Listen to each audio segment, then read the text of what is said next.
All right, good evening, everyone. There's still about 150 people outside. And so what we're going to do is we're going to start, and I'm going to do 1, 2, 4, 5, 6, going that way. I venture to say that most of the people are here for 3 and 4, and I want to make sure they have an opportunity to vote.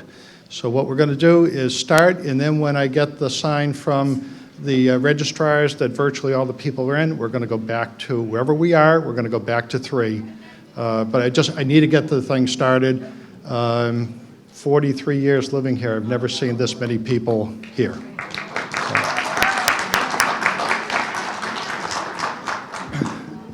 Okay, so, all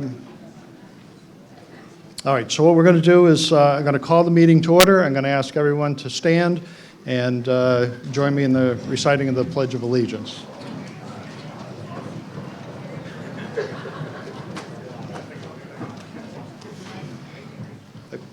I pledge allegiance to the flag of the United States of America and to the republic for which it stands, one nation, under God, indivisible, with liberty and justice for all. Thank you.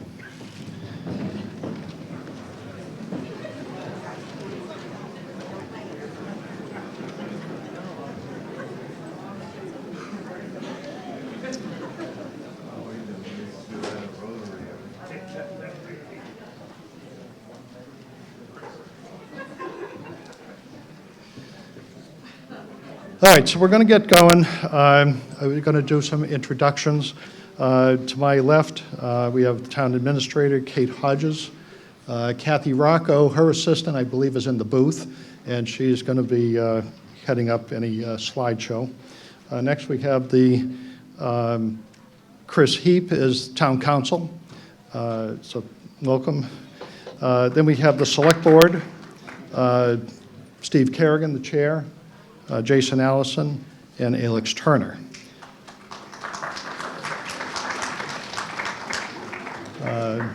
I had them in order, but now I'm going to look down the line. Next, we have Victoria Petrarca, who will be presenting Article 3. Then I have Frank Streeter as the chair of the Planning Board. And in the, I think the first row, we should have other members of the Planning Board, or they're here, I know, Kendra Dickinson, Mike Favreau, George France, and Phil Lawler. Okay. We have the Finance Committee members. We have Dick Trussell, I see, right in front of me. I believe Emily Kerrigan, Joyce Milot, Michelle Vasquez, and the chair, Susan Smiley. Okay. We have on the stage behind, I'm sorry, Frank, you were blocking Jasmine. We have Jasmine, the town planner. And behind her, we have Jim, who is the Mullen, who is the interim town clerk. So regarding the logistics, we have the main room here. Then we have an overflow room in the gym. And David Carr is the deputy moderator who has been sworn in, and he's going to oversee that group. Then we have yet another overflow in the the cafeteria. We have Mark Rinchkowski has volunteered to be the deputy moderator there. Both overflow rooms are fully equipped with microphones. We, in this room, cannot see them. They have a microphone, they have a monitor that they can see what's going on here, but it's just the logistics and the equipment supply, it doesn't lend itself to that. But they can hear everything. The meeting. Sorry, I know it sounds like parochial school, but we are going to conduct ourselves in a civil and respectful manner. If you cannot contain yourself, you'll be asked to leave the meeting, and if it really becomes disruptive, you'll be escorted out of the meeting. On Articles 3 and 4, we're going to have a paper ballot. We'll outline that procedure in a bit. We have paper ballots, and mainly for 3 reasons. Previously, we've had the clicker system, which has worked great, but the number of people and the number of clickers don't match up, so we can't have the clickers. The second reason is the accuracy of the vote is important, so I want to make sure that we have that. And thirdly, and sadly to say, I've had a number of people approach me saying that they were concerned about being intimidated or fear of retribution by their position or holding their hand up for an extended period of time. So, and I guess I will say I came across, on Google I was looking around for some quote that I could give, and the best one I had was Isaac Newton. It said, "Tact is the art of making a point without making an enemy." So hopefully everybody can express their opinion without alienating everyone else around them or being alienated by the others. Addressing the meeting, I'm just checking, I have a monitor for both the auditorium and the CAF. The gym and the CAF. Addressing the meeting, if you wish to be heard, you have to make your way to the microphone and wait to be called on. So the microphone in this room is right in front of me, but there is a microphone in the gym, and Mr. Carr will give me the high sign if somebody is looking to speak there, and Mr. Rinchkowski will give me the sign that somebody is looking there. The intention is to have everybody have an opportunity to vote. Needless to say, not everybody can talk because we won't get through any of the articles with this number of people. But the intention is to get everybody have an opportunity to speak. When called on to speak, identify yourself by your name and your address. As far as time limits, I'm going to give the presenter of an article 5 minutes to give the presentation. Except for Article 3 and Article 4, I'm going to go to 10 minutes on that because I think Article 3 is 22 pages long in itself. And then I'm going to give people either for or against 3 minutes. If you can't make your statement in 3 minutes, you can get back in line. And after everyone else who's had an opportunity to speak, you'll be given an opportunity to finish your thoughts. Of course, that's going to be subject to any motions to move the question that may come up in the meantime. So it's no guarantee everyone's going to have an opportunity to talk. There's no guarantee you're going to get up to the microphone 2, 3, or 4 times. But that's how we're the best that we can approach it. We have a number of allowed speakers, and those are people who have approached Kate Hodges or myself before, and the people who are identified. Kate herself, she's not a resident, but we certainly need her to have a significant amount of input. Jim Mullen, interim town clerk. Cheryl Garapi, who I think I failed to identify in the beginning. Sorry. Kevin Bartlett, the head of DPW, he may. Jasmine Farinacci, I pronounced that correctly. Town planner may give. Brian Grinkas, town building inspector, he may give some input where needed. And we do have at least one or a couple of representatives from the Capital Group. If there's anyone else who feels that they really need to have an exception, I ask you to come up to the side, and as we get going, I will determine whether you're going to be allowed to speak or not. With that said, Madam Administrator, have I left anything out? Of anything you wish to add? No. Okay. Chairman Kerrigan, anything? Yes, sir. Okay. The David, everybody in the gym here okay? Okay. Mr. Rinchkowski? Okay, good. And that is Mark Rinchkowski, the better looking of the Rinchkowski men that is volunteered. Okay. Before, and when it gets to the end of the meeting, I think everybody is somewhat fried. So I'm going to start in the beginning and say thank you to the Sterling-Lancaster Community TV.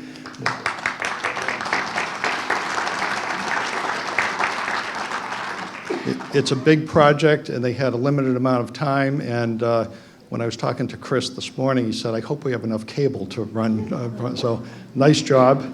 Thank you to the registrars and the counters and the deputy moderators.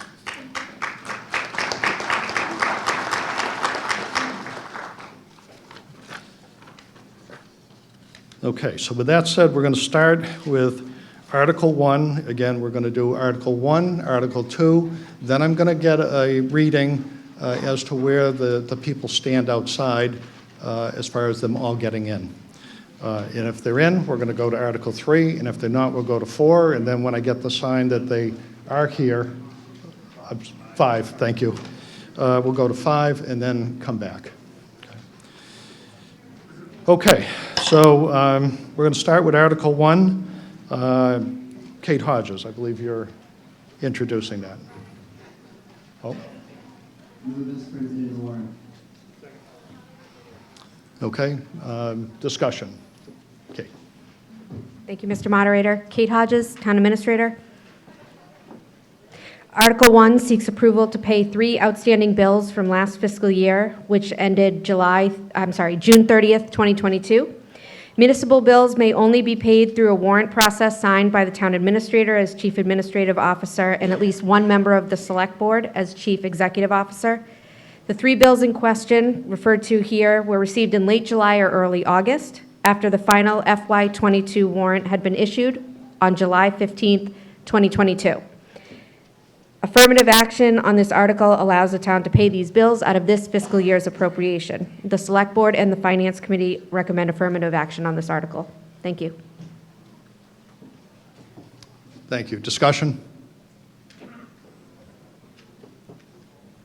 Discussion from the gym?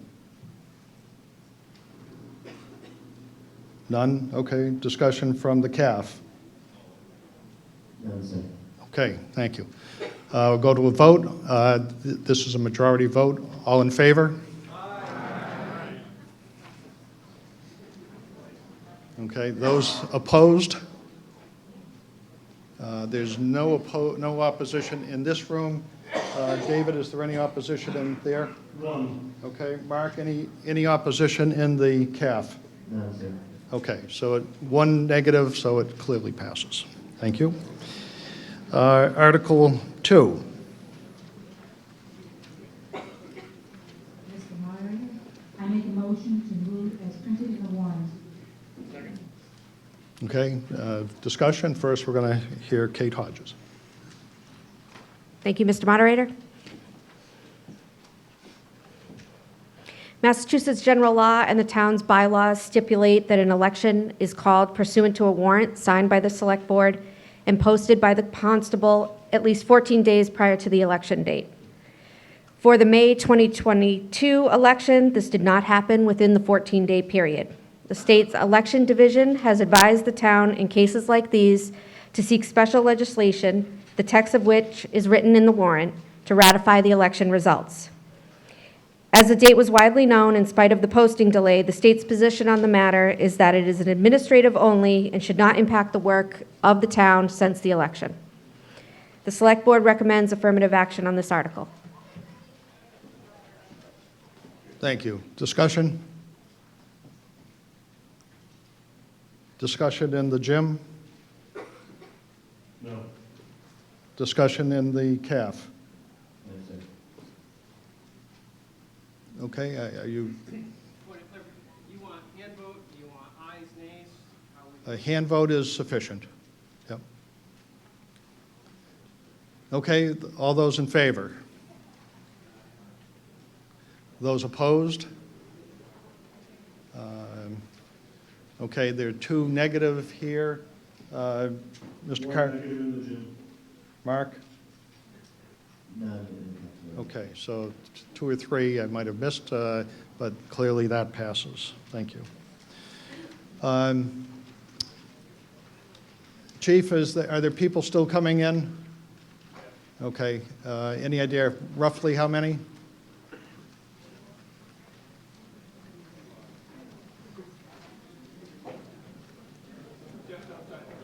Okay, so then we are going to proceed to Article 5, which is probably like page 24 in your packet. Mr. Moderator, I would offer a motion to approve Article 5 as printed in the warrant. Okay, thank you. Mr. Streeter, did you want to be heard on this? Chair, I'm Chair of the Planning Board, and this is the Planning Board's report. In accordance with MGL 4885, the Planning Board opened a public hearing on October 6, 2022, on which date the public hearing is closed. Review Article 5 of the warrant for the special town meeting to be held November 14, 2022. The article proposed is entitled Scrivener's Error Section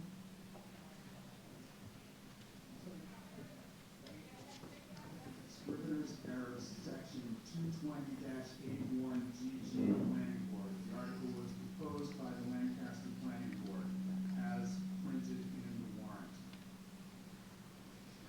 This amendment was previously approved at the 2013 special town meeting, but was not properly incorporated into the town's zoning bylaw. At the hearing, the planning board accepted residents' comments and reviewed the draft language of the bylaw and its intent. All members of the board unanimously concur this is an improvement to the use table for this bylaw, and updating this verbiage is necessary to properly convey the intent of the bylaw. The planning board recommends the town meeting approve this article. Other discussion? No, it's been moved and seconded. If you wish to be heard, the microphone is up here, sir.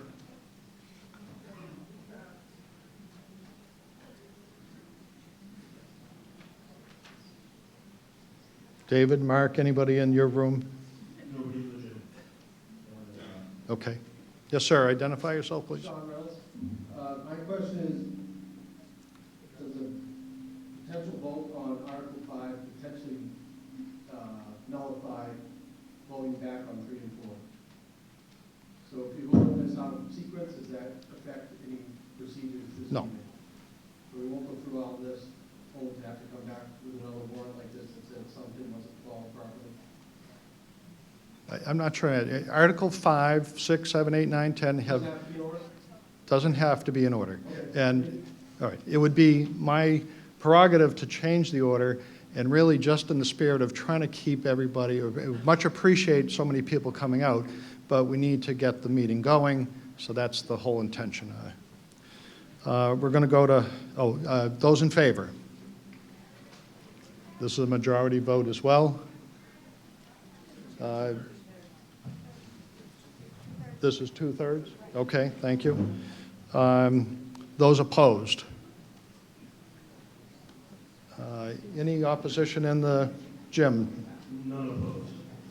Mark, anybody opposed in the CAF? It's even that. 2 opposed? Okay, so it passes except for 2 negative votes. All right, we're going to go to Article 6. Mr. Moderator, I move as printed in the warrant. Okay. Mr. Streeter, you? Thank you. Frank? Article 6, Scrivener's Error.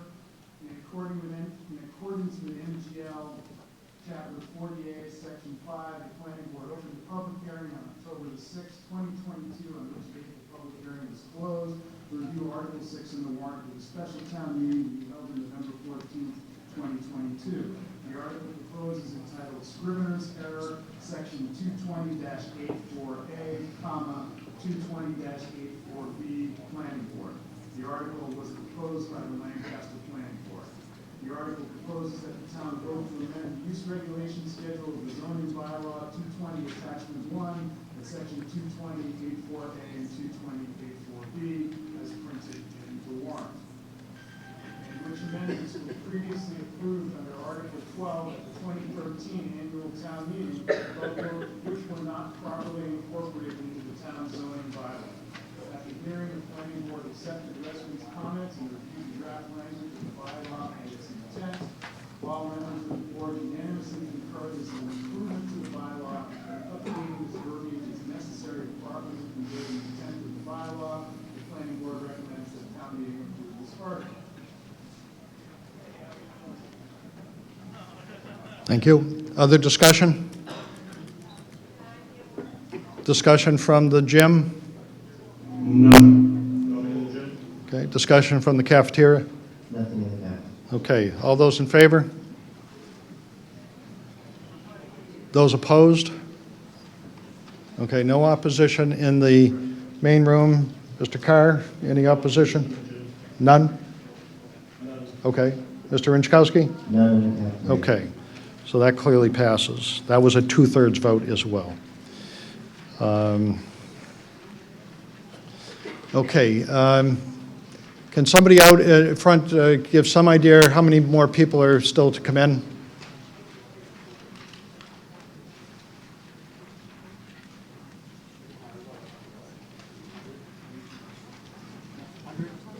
A 100 more to come in?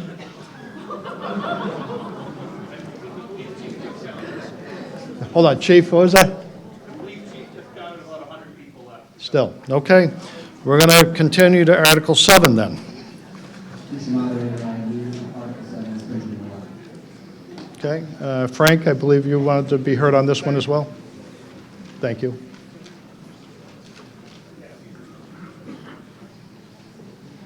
And for Article 7, zoning solar photovoltaic and standalone energy storage systems, planning board. In accordance with MGL Chapter 48, Section 5, the planning board opened a public hearing on October 6, 2022, on which date the public hearing is closed to review Article 7 in the warrant for the special town meeting to be held on November 14, 2022. The article proposed is entitled Zoning Solar Photovoltaic and Standalone Energy Storage Systems. The article was proposed by the planning board and is printed in the warrant. At the hearing, the planning board accepted resident comments and reviewed the draft language of the bylaw and its intent.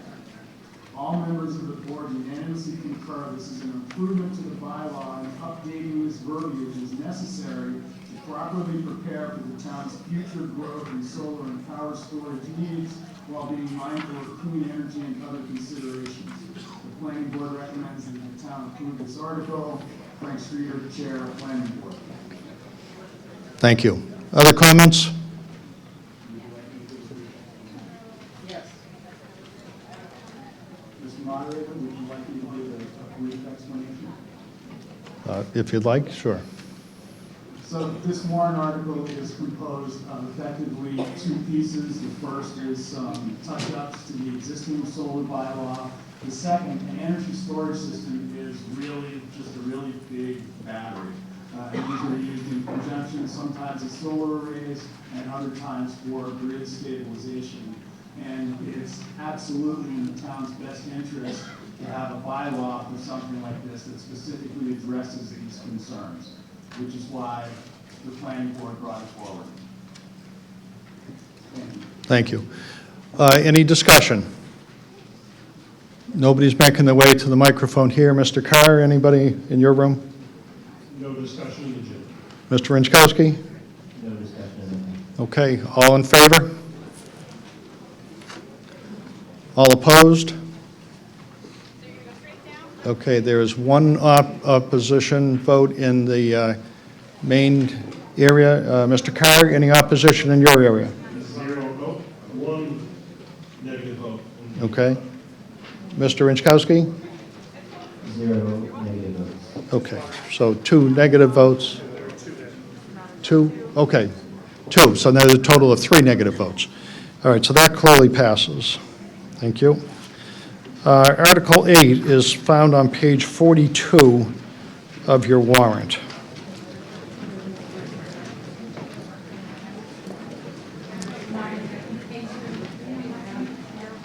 Page 42?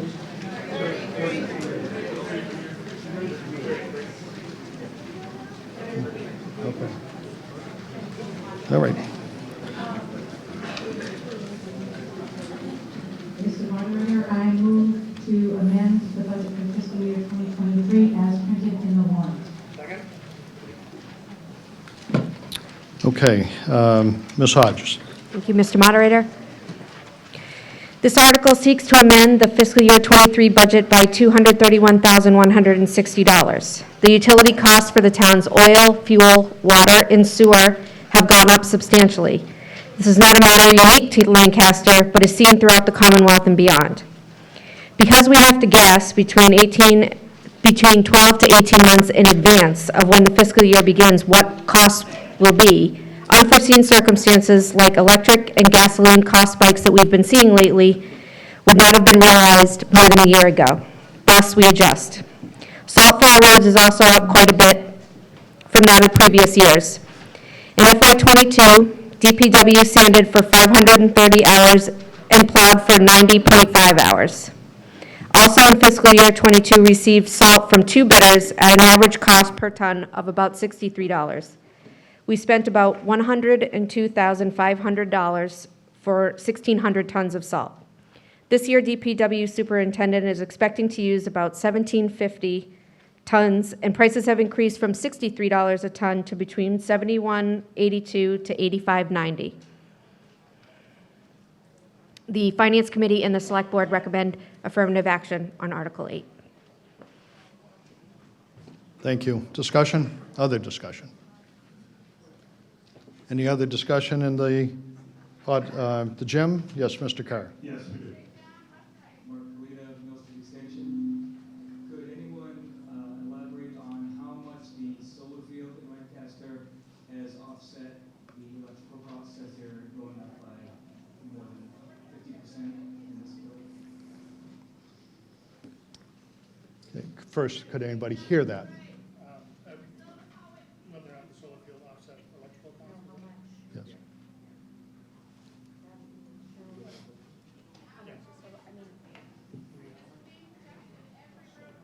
I should just direct it. Okay. Okay. The voice, okay. Yep.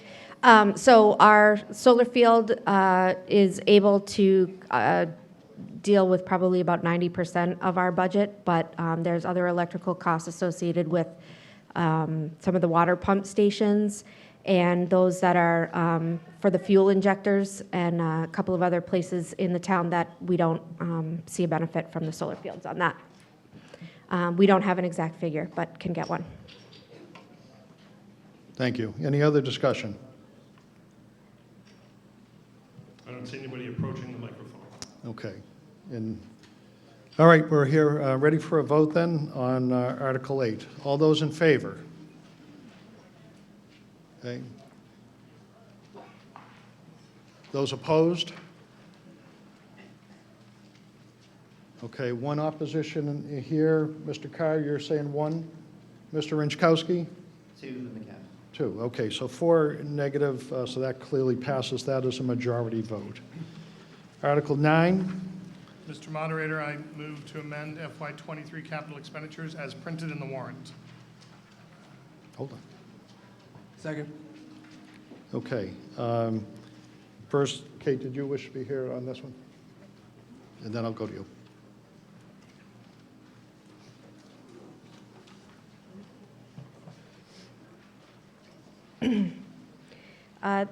This article seeks to amend the DPW's capital budget for FY '23, utilizing Chapter 90 funds which derive from the state and are provided to cities and towns within the Commonwealth to help defray costs of maintaining roads, bridges, and other public works-related infrastructure. For FY '23, Lancaster will receive $323,474 in Chapter 90 funds. At this time, we need to appropriate that money, $50,000, in order for the DPW to be authorized to spend it. The equipment purchase seen here for $10,000 has been removed by the DPW superintendent as it is no longer available. Therefore, the article seeks only to appropriate and spend the $50,000 to purchase heavy equipment to be used by the DPW. The Finance Committee, the Select Board, and the DPW Commission recommend affirmative action on this article. Thank you. Yes, ma'am. Okay, get a little closer to the mic. My reason was, I was trying to get your attention prior to this article. I understand that there's a lot of folks that are still coming in. I have somewhere that I need to be to pick up my daughter, and I think the Article 3 really important to be voting on, and I wanted to still place my vote, and I was told I needed to come and talk to you to do so. Okay, until the article is on the table, presented, moved, and seconded, you can't have a vote. So after we vote on this article, I'm going to check again and see where we stand. And And I need to leave, and I was here on time. yeah, well, I appreciate that. And all I can say is I will see when we're done voting. My voice heard. Well, you just made it. It's unfortunate, but my vote will not be counted. No, well, if you stay, it will I be. can't stay Okay. because I have an obligation to a child. Okay, that I need to so do. what I was saying is after we take this vote, I'm going to check again, and we may start. I can't tell you definitively this second. And I still have a child that I need to I- do, so it's unfortunate, but my voice needed to be heard. Yeah, I am okay, a well, Lancaster resident, I've been here for over 20 years. It is important for everybody's voice to be heard. I agree. Okay. So other discussion on Article 9?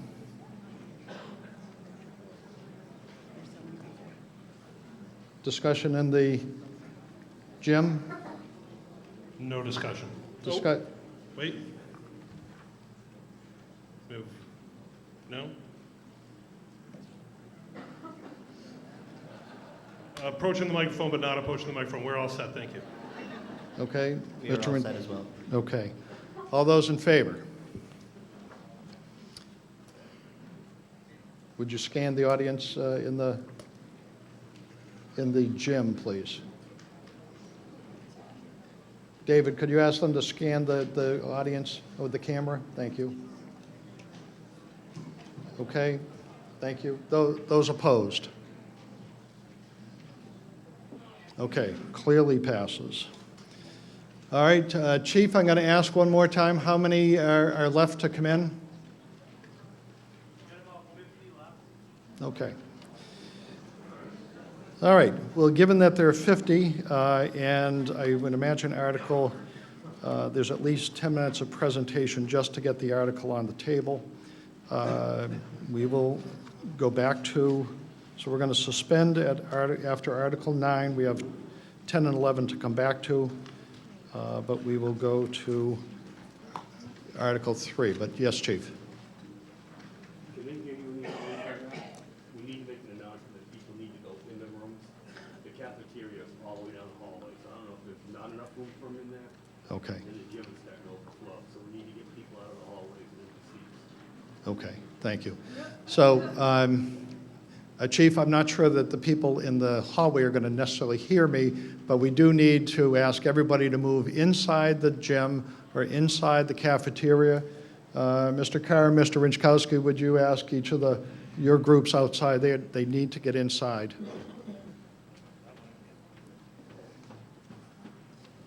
Okay, so we're going to go to Article 3.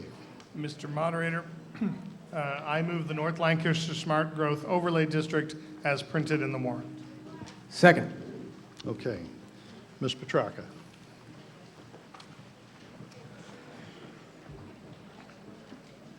Can you hear me? Okay. All right, good evening. My name is Victoria Petracca, and I live at 67 Woodland Meadow Drive, and I have the great honor of chairing the Lancaster Affordable Housing Trust. I just want to take a minute to recognize some folks that serve on the trust with me. Our town administrator, Kate Hodges, is a member ex officio. The chair of the select board, Steve Kerrigan, is a trustee. Carolyn Reed is a trustee. She's here tonight. Frank Streeter is a trustee and our secretary. And Deborah Williams is also a trustee, and I believe she's here tonight. So I just wanted to recognize everyone, and on behalf of our 6 members, we are delighted to bring this article to you for a vote. This is Article 3, the North Lancaster Smart Growth Overlay District. This is under Mass General Law, Chapter 40R. I don't work here. I'll take the first slide. Okay. So, why are the Select Board and the Affordable Housing Trust presenting this article to you tonight, Lancaster voters? because Lancaster is unfortunately behind in its state-mandated affordable housing requirement. We are required under the Massachusetts laws to have more than 10% of our year-round housing inventory deed restricted as affordable, and that applies to every city and town across the Commonwealth. So right now, Lancaster has 138 units. We are at 4.9%. So we have a lot of work to do. We would need a minimum of 141 additional units just to barely meet the requirement, just to barely eke over the 10%. And ideally, we'd like a little cushion. And so that's why we're here. So slide number 2.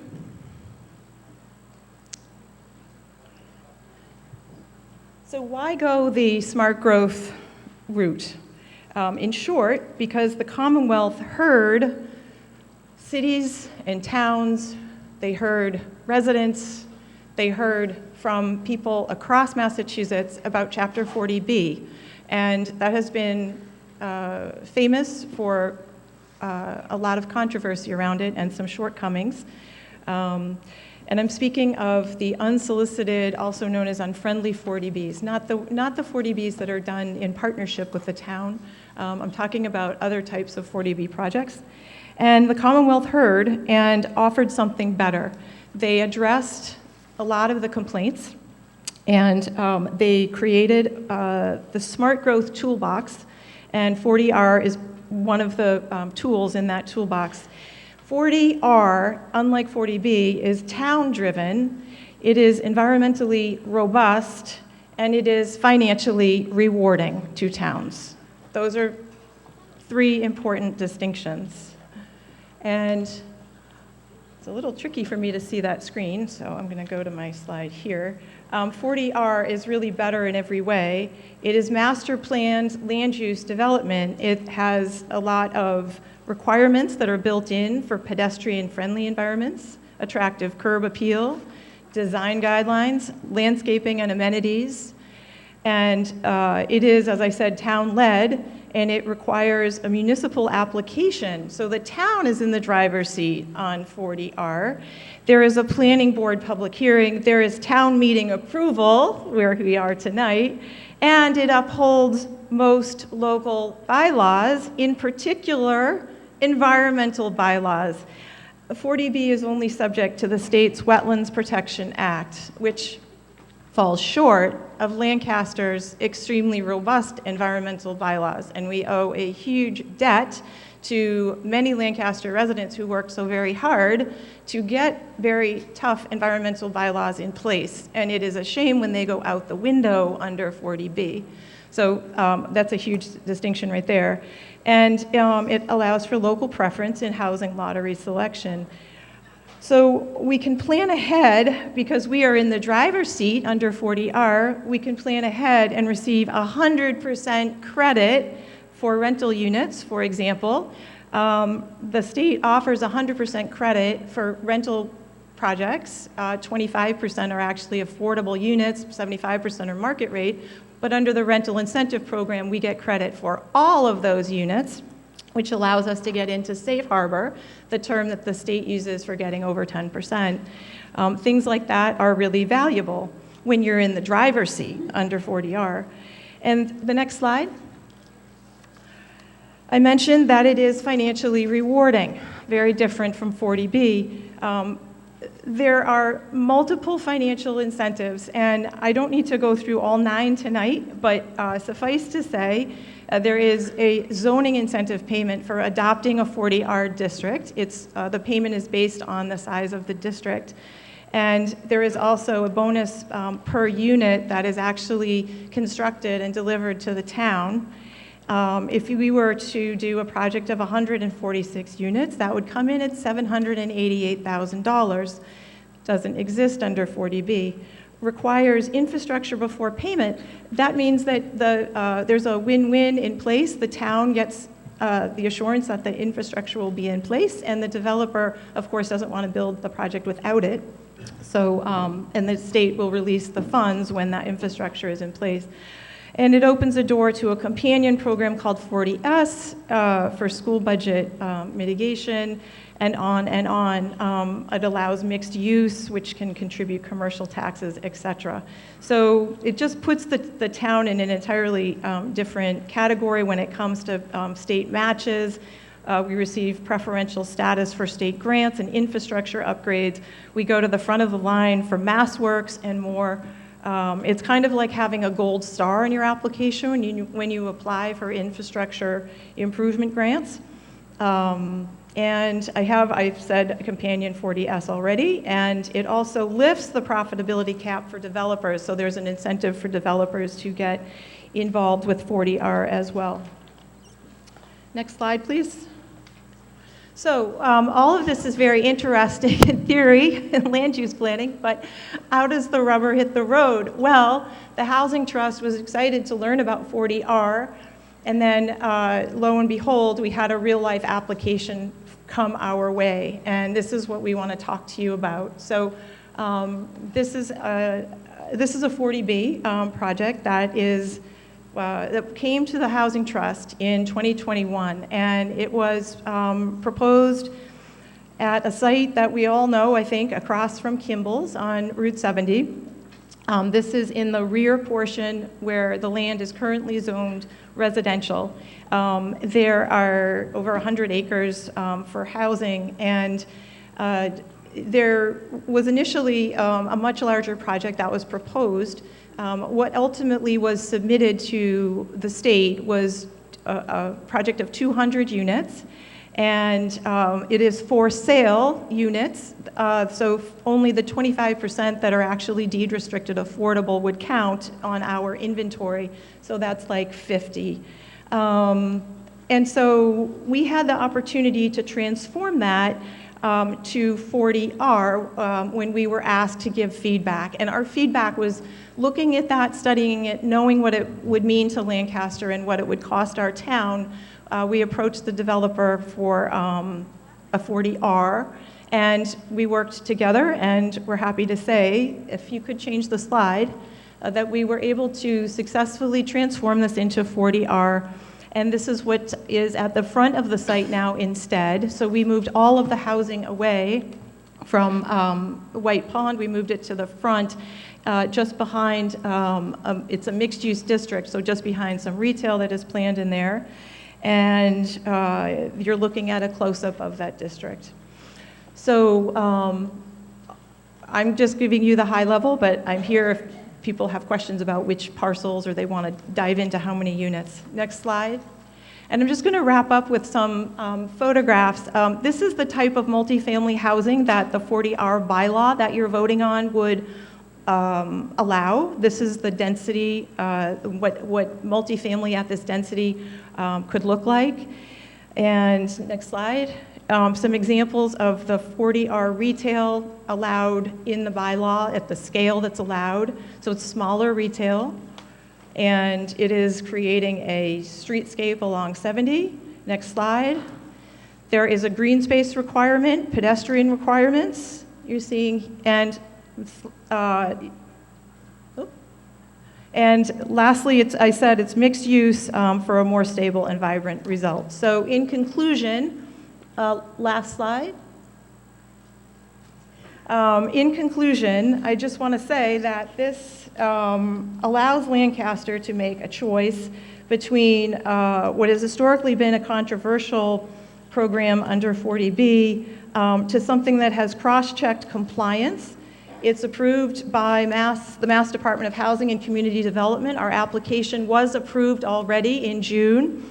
There's a contractual 40R memorandum of agreement that has been signed today. Time. And the safe harbor at a lower cost. And I'll just end there. So I'm here if there are questions, but we would ask that you vote yes tonight on 40R for a better alternative for Lancaster. Thank you very much.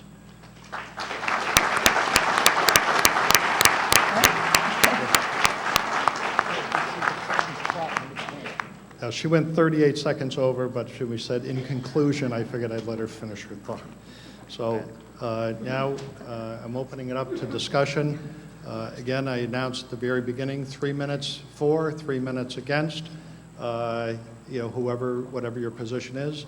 If you don't think that you can get your full position said in 3 minutes, then you can go to the end of the line. But I mean, end of the line is after everyone else who wished to speak has had an opportunity. And this is all subject to any motion to move the article at some point. Now, my intention is to allow people to vote. Okay, I'm not going to have any quick pitch where somebody says, I move the article right now. That defeats the whole purpose of town meeting. So we are going to open it up, and yes, could you identify yourself, please? Yes, thank you. So Kara Sanford, 350 Bull Hill Road in Lancaster. This 40R is not just a 40R. It's a catalyst that triggers the dislocation from Lunenburg Road to White Pond Road, exploding into a 370-acre warehouse distribution center. I did a GIS map from the town assessor webpage, cross-referencing the concept plan to the affordable housing units. Every single unit is within 1,000 feet of 24 hours a day truck fumes on McGovern Boulevard. I want to highlight an anomaly in the Exhibit A of the 40R MOA. That exhibit lists parcels that 702 LLC owns and parcel that Steve Boucher of North Lancaster own. One of the parcels listed under Steve Boucher is assessed to a different landowner, and that landowner has an October 2022 lease option agreement filed at the Registry of Deeds with 0 Point Solar for a lithium-ion solar battery storage facility on this 40R parcel. Based on a simple Google search, 0 Point Solar already has the application into National Grid for a December 2023 startup if the solar battery warrant article passes, which it did tonight. How am I doing for time? Minute and a half, so Okay. you're good. On the threatened 40B, that has passed conditional approval by one state agency, Mass Housing, but the second state agency hurdle is harder and hasn't happened yet. Based on a July 2019 judgment from MEPA, which is a state agency on this project, all 471 acres from Lunenburg Road to White Pond must be reviewed and approved by MEPA before any state level permit is granted, such as for a wastewater treatment plan. MEPA is a public solicitation process. MEPA adopted the strictest environmental justice and climate justice protocol in the country this year. Every environmental justice activist, locally and regional, is going to focus on this 40B being embedded in a warehouse distribution center in this public solicitation process. I'm nervous, bear with me. Thank you very much. Thank you.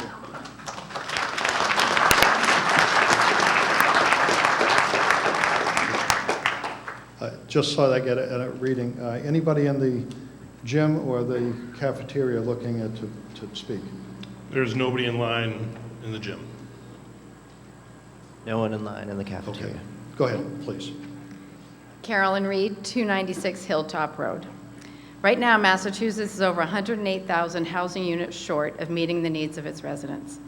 The average home price is over $500,000, so affordable housing is needed. And right now, more than a third of the residents pay more than 50% of their income on housing, leaving little funds for food, health care, and other needs. This 40R project provides housing to the town. It provides much needed tax revenue, and the school costs can be offset the way that incentives work from the state. It's the right location, it has access to Route 2, it's on a road capable of handling the traffic, and it's a needed project.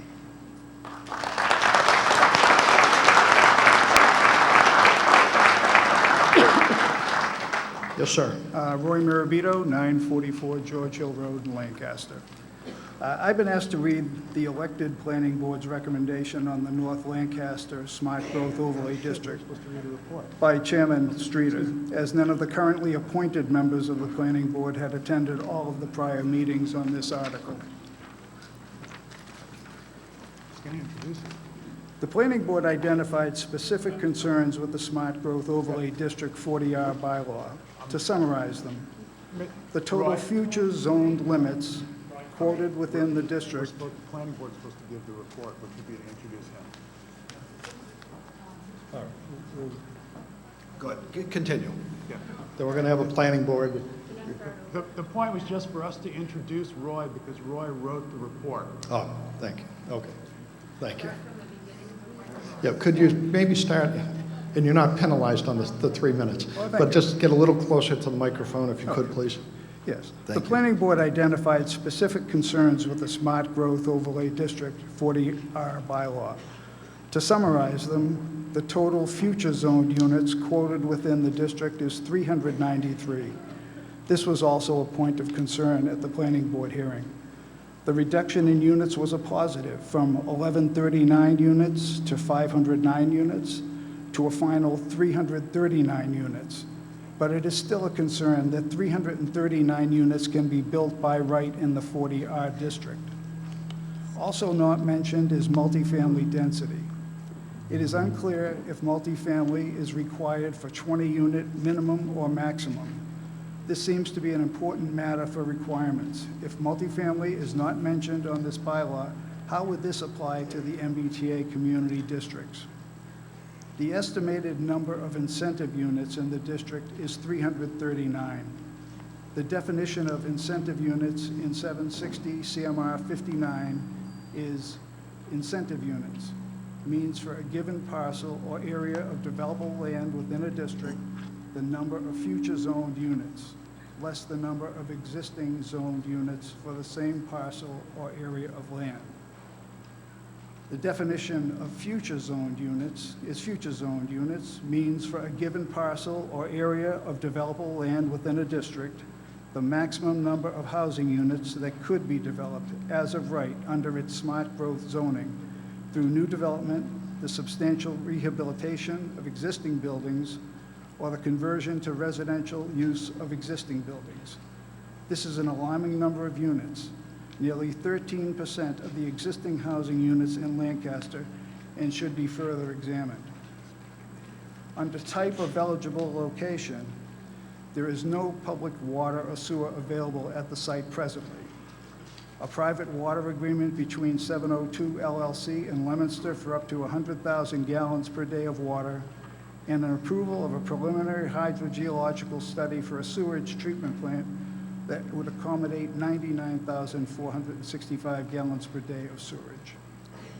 The Lancaster-Leominster water agreement is for parcel 45. There is no indication that Leominster will approve distribution beyond parcel 45. The private water agreement offers no guarantee of service without a $250,000 connection fee and significant private infrastructure. The private infrastructure would require a special permit approved by the planning board.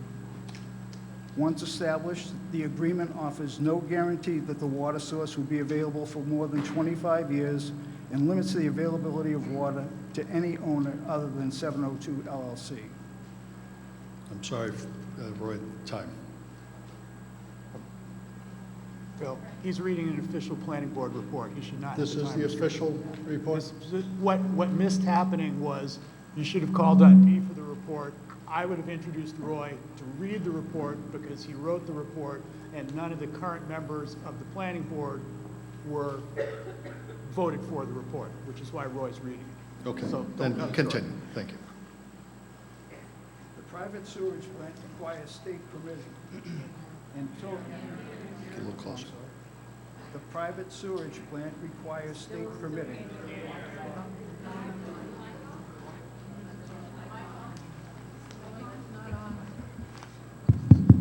Okay. The private sewage There. plant, is that better? Good. Yes, excellent. Requires state permitting and local review and construction and operation by a private entity. There is no guarantee that it will ever be available. There is nothing in the application to demonstrate that its capacity would be sufficient. Thank you. Nothing included with this 40R application confirms that this sewage treatment facility could be available within 5 years. It's not shown that it would ever be permitted or feasible on the site, or that it would have sufficient capacity to support the proposed project if it was constructed. Under infrastructure impacts and upgrades, it is not clear what local bylaws are and are not followed. For example, the design standards and traffic study among other local bylaws. It is also not clear if the stormwater application goes through the planning board. The proposed bylaw reads, "Fundamental requirements of Chapter 301." Does this mean the local stormwater regulations are not followed? Is the applicant required to go through the Conservation Commission?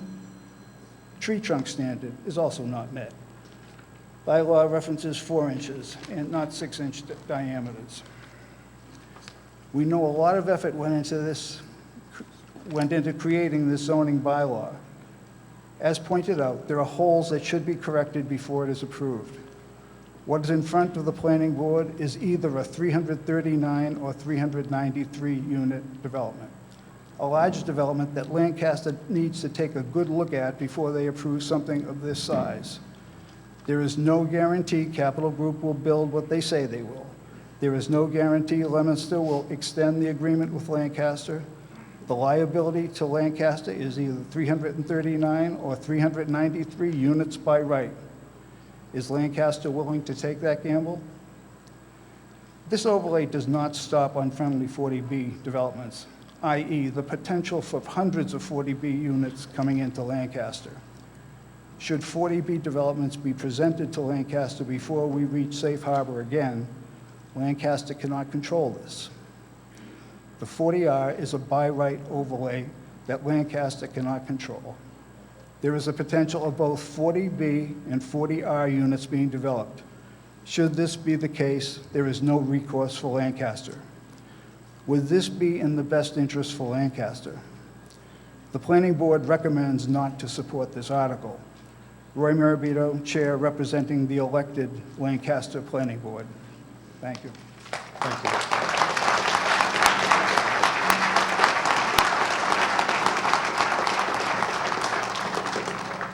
Thank you. So just for clarification, that was the planning board that was in place at the time that the decision was written. Okay, that's not to be confused with the planning board that's in place now. Okay, yes, ma'am. Hi, Lisa Engel, 922 Main Street. I arrived here shortly before the select board meeting, which started at 5:30. I printed the memorandum of agreement 40R Smart Growth Overlay District at approximately 4:30 p.m. before I left my house down on Main Street. I count 7 blanks in the copy that was provided by the town of Lancaster on their website. 7.2 is a period, and 9.11 is an arbitration-only paragraph that was objected to a matter of a month ago by almost everybody on the select board and the planning board. I don't know what got signed, but I know that as a resident, I didn't have an opportunity to review it. Thank you. Thank you.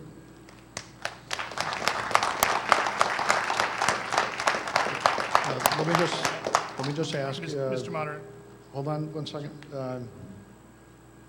David, has the person been waiting for a while, or they just get up? Just got up. Okay. Mark, anybody? No, sir. Okay, so just hang on one second, and I'll be right with you. Yes, Mr. Mr. Moderator, I Kerrigan. just wanted to clarify, again, Steve Kerrigan, I'm Chair of your Friendly Neighborhood Select Board. We posted the updated and signed off MOA at 5:12 p.m., so the copy you had was an old version that was a work in progress. I just want to clarify, just clarifying that that's when the article was posted. So the one that was printed that she just referenced was not the up-to-date signed off on one. Thank you. Thank you. Yes, sir. Yes, you're up. Mr. Moderator, Jay Riley, 242 Mill Street. I make a motion to move the question. Yeah.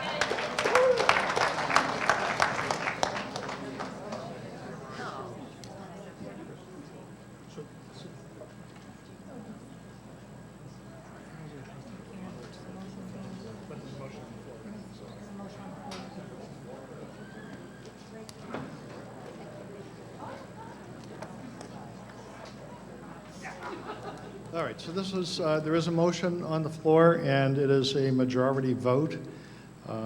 So we are going to... Yep. Sir, if you want to be heard, come up to the microphone, please.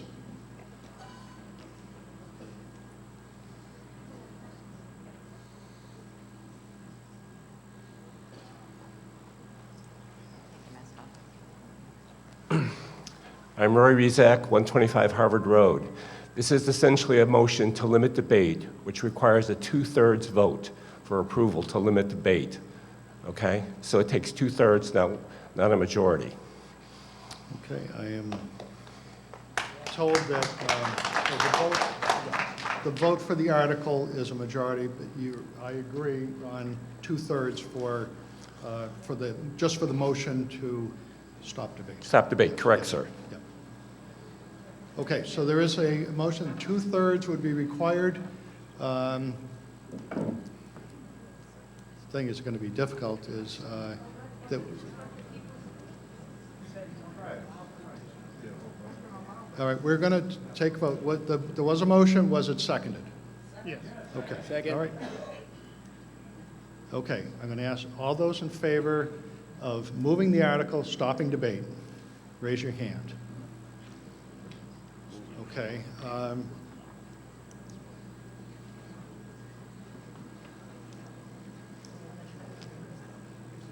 Okay, those opposed?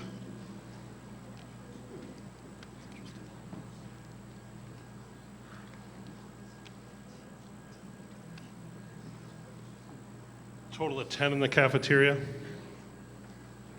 In the gym, sorry. 10 also in the cafeteria.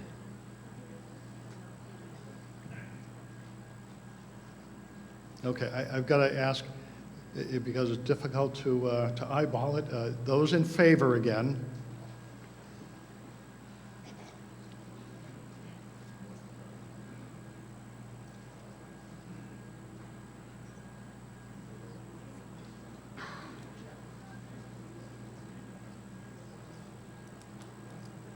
Thank you. And those opposed?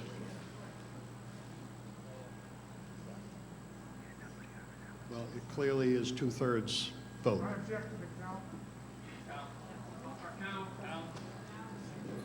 Okay, that's,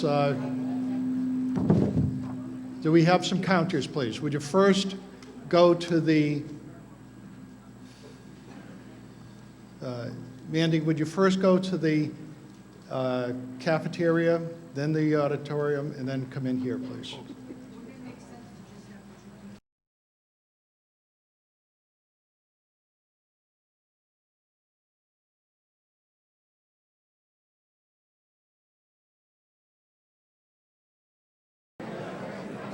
Mark, was Yes. there an official counter in your room?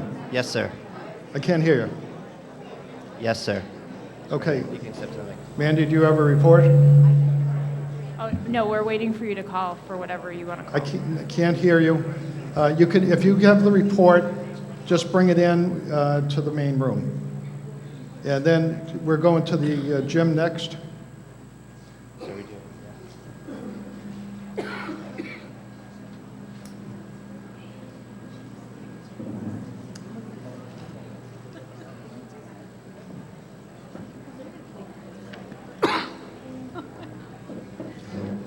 Mr. Moderator, we have a question. Should we only be counting no votes or both affirmative and no votes? Mark, I'm sorry, I can't hear you. Closer to the mic and louder. Do we count only no votes or both no and affirmative votes? Asking first for the affirmative votes and then the no votes. So I need, when the counters come back, they should have those in favor of curtailing discussion and move to a vote, and those against. So are the counters still in your room? Yes, sir. Okay. So all those in favor, have they already raised their hand? Yep. And Amanda, you're counting them? Yes, sir.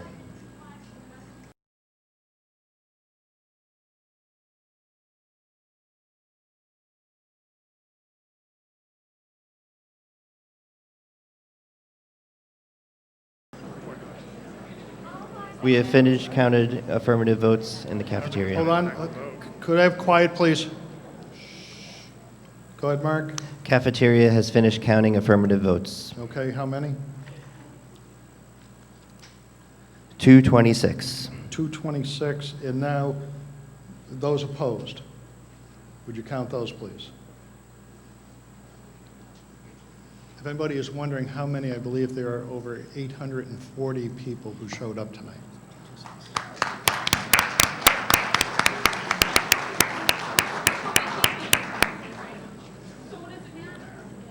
Well, your vote counts.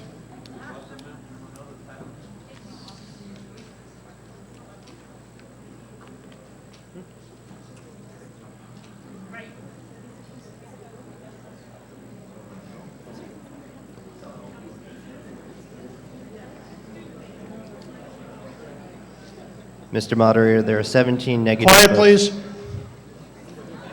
Go ahead, Mark. Mr. Moderator, there are 17 negative votes in the cafeteria. Okay, thank you. Now, would the counters please go to the gymnasium? And let me know when you're in there. Thank you.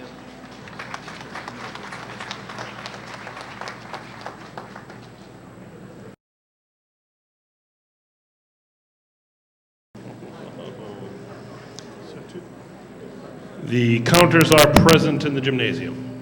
Thank you. Now, those in the gymnasium in favor of the motion to move the article, please raise your hand. They've asked for one moment. Sorry, the counters have asked for one moment, just they separate the room. Okay.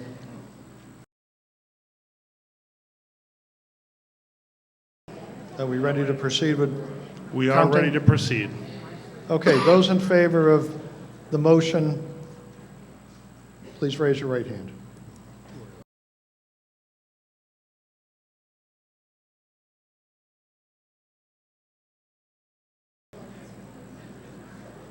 We have 236 yes votes. Okay, now those opposed, please raise your hand.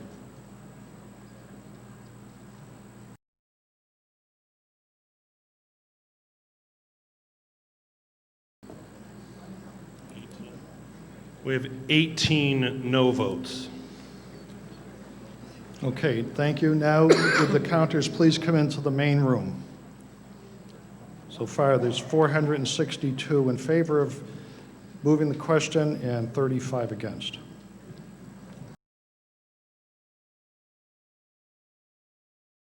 All right, now, could I, we're going to have the vote in this room. So now, let me know when you are ready, Amanda.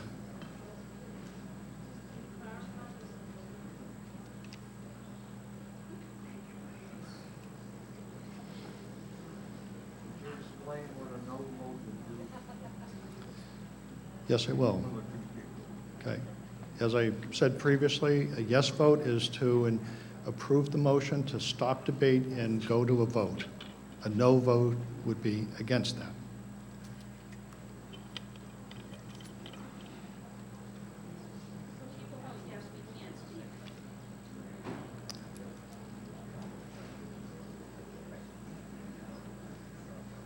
Are we ready to go?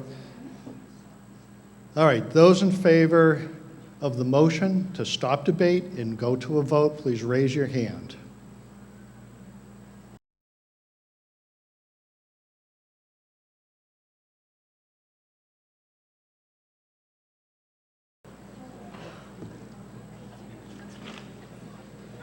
Okay, the vote is in. There were 811 votes cast, 135 against, 676 for. That the motion passes by an 83.35%.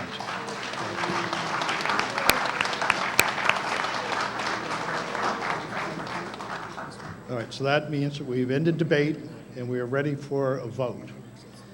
Now, I'm going to first say thank you. Go ahead. What? Mr. Moderator, while we were deciding how to count the votes, the individual who made the motion to move the question was on stage talking to town council and one of the select board members, and I wanted to know why and what was said. Okay. I wasn't aware of it. So I simply asked town council if there was a way that we could check the number of people that checked in and use that as a reference number instead of individually counting all the voters to see if it was close enough to 2/3 to see if it was needed to individually count all the people that were for or against the motion. Thank you, Jay. Thank you for the explanation. Thank you. Yeah, now, debate is closed. Do you have some? Okay, so as I started to say, thank you for your patience checking in. Thank you for your patience through this vote. And now we are going to proceed to a paper ballot. So Jim Mullen, the interim town clerk, and staff have printed up. I thought they were crazy when they said they printed 1,000 ballots, but I guess that was a pretty good guess. So we are going to proceed. Jim, correct me where I'm wrong. We're going to go into the auditorium. I mean, we'll go into the cafeteria first, or we're going to go right in here. Okay, so would you, Jim, would you describe how everybody should have gotten a bracelet? And when you come down front, the bracelet is going to be marked with a 3 so that they know that you have registered and you have a ballot to vote. And I'm going to leave it up to Amanda. How do you best want to proceed with, by aisle, by section? Quiet, please. This is impossible. It's very difficult enough. I'd appreciate if everybody would keep some decorum. Nobody wants to be here till midnight, but that's exactly where we're going to be if you have all this interruption.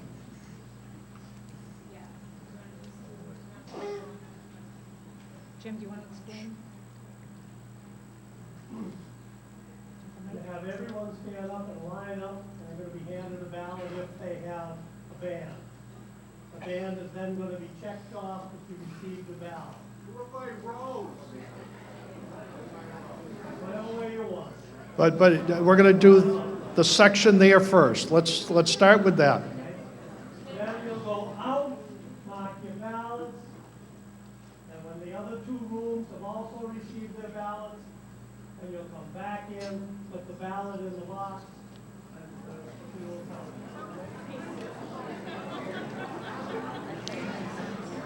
All right, please start coming forward.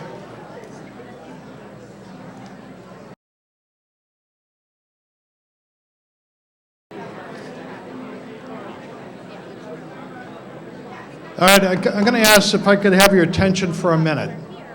Please, your attention for a minute. All right, there's a log jam out in the hallway, and it's going to cause it impossible to get back in here. So I think that we need to get people to move out, get their vote, and make their vote. But as far as coming back in, we need to figure a way of getting, Jim, can we send somebody out in the hallway to collect the votes that were already made, because people aren't moving out there. Whatever you want to do. Why don't we just vote? One more up there. It's yes or no. Somebody.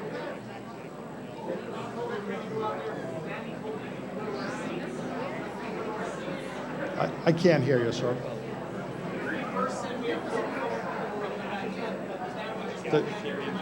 Right, there's not enough.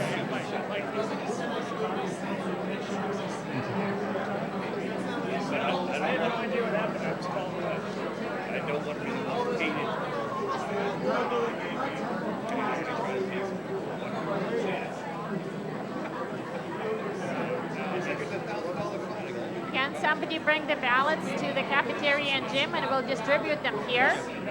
Okay.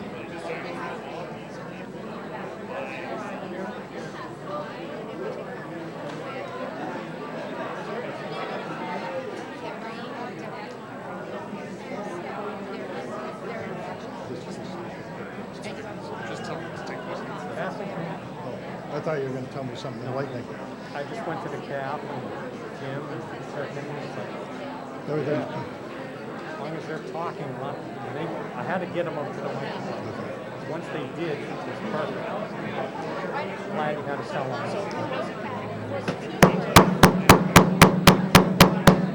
All right, if everyone could, after you get your ballot, if you could return to your seat. We're just never going to process. There are 2 people that are the lead. Okay, that's great. So please get back to your seat. Otherwise, there's just not enough room to pass.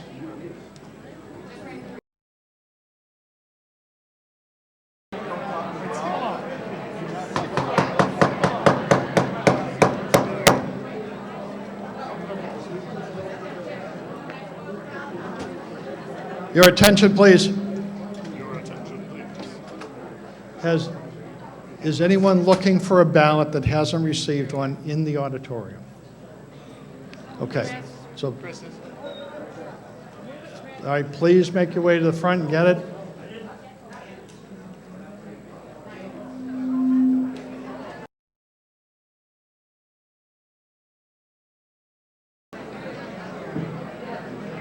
Can I have your attention, please? Your attention, please. If you have received a ballot, please go back to your seat. If you haven't received one, please come up to the front. Then we're going to have the other two rooms file through here as well.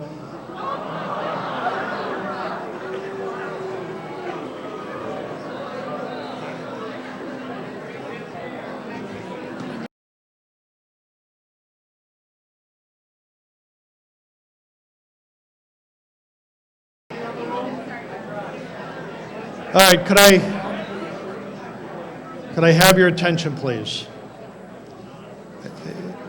I thank you for your patience, but we need to get through this. If we go through the second ballot vote, we'll conduct it a little bit differently. But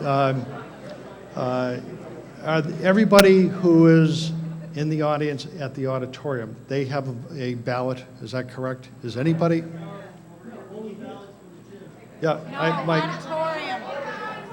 Do you all have a ballot? Yes. Okay.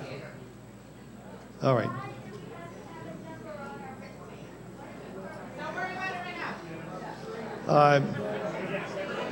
All right, everyone here has one.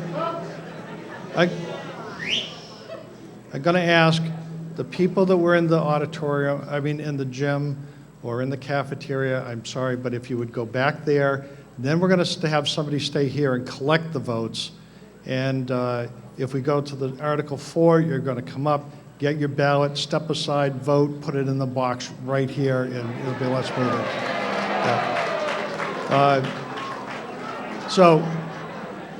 Yeah. If everyone who was in the gym or the cafeteria, if you would please go back there, they're going to go over with the votes, but we're going to have two collectors here. Thank you.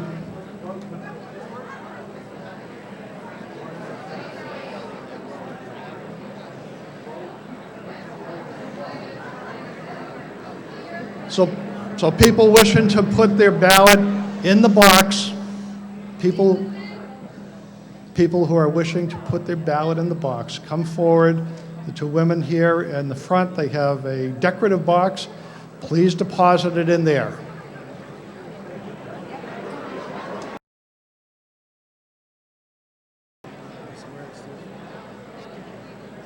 Attention, please. Has everyone in the auditorium had a chance to cast their vote? If anybody has not because of some disability, the collectors will go to you. But as they walk out, they're going to go over to the other two rooms and collect the votes.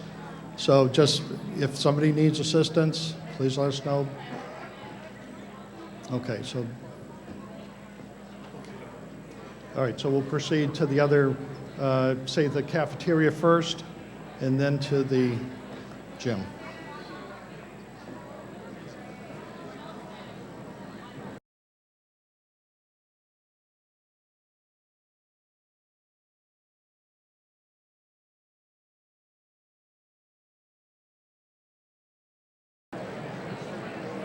If you have not received a ballot in the gymnasium, please come towards the front door.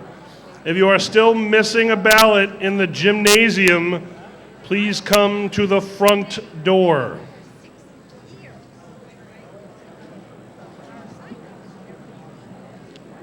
Quick, throw your hand up real quick if you have not received a ballot for question 3 in the gymnasium. And then once you fill your ballot out, you're going to want to drop it in the ballot box right in front of the screen.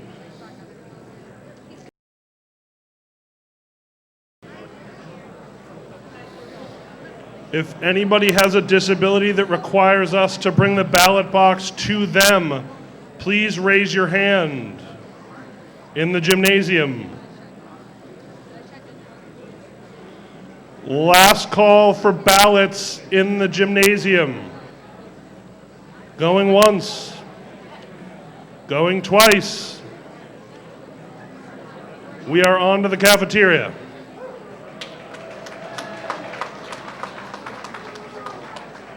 Good job, big hitters. Loving it. Get some. I'm talking.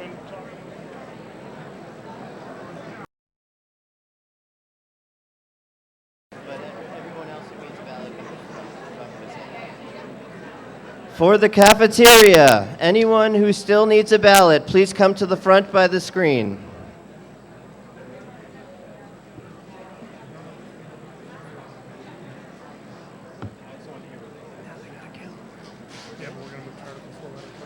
Last call for ballots in the cafeteria.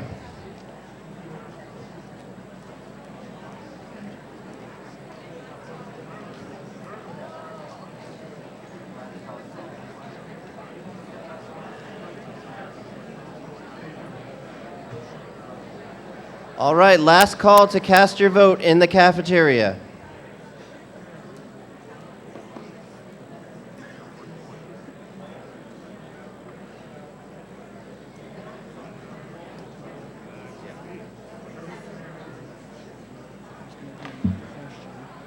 If there is anyone in the cafeteria that needs a ballot brought to them, please let yourselves be known, raise your hand, and we will do that for you.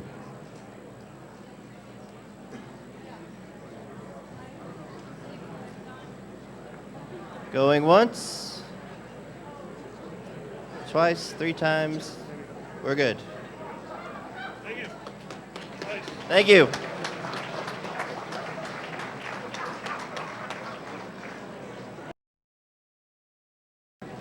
Who's making the motion on 4? Huh?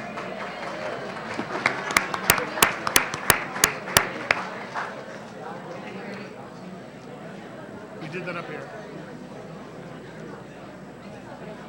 We did it here, they did in all the rooms, they did the last ballot. Do you want to move the table to the back?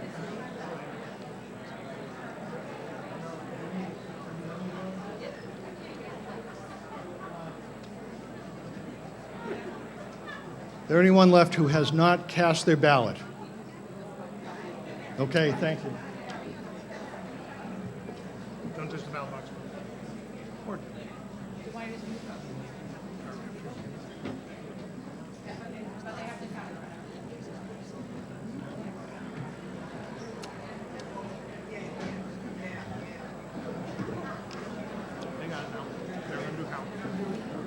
All right, thank you for your indulgence on this painful process.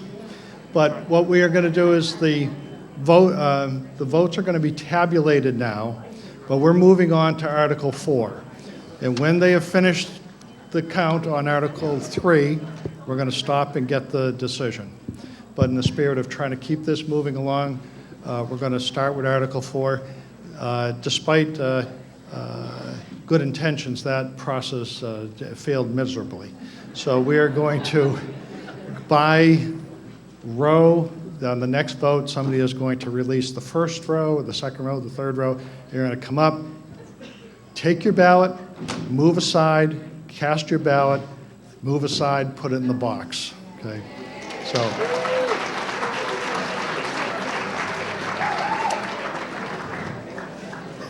In hindsight, that seems so simple, but that's...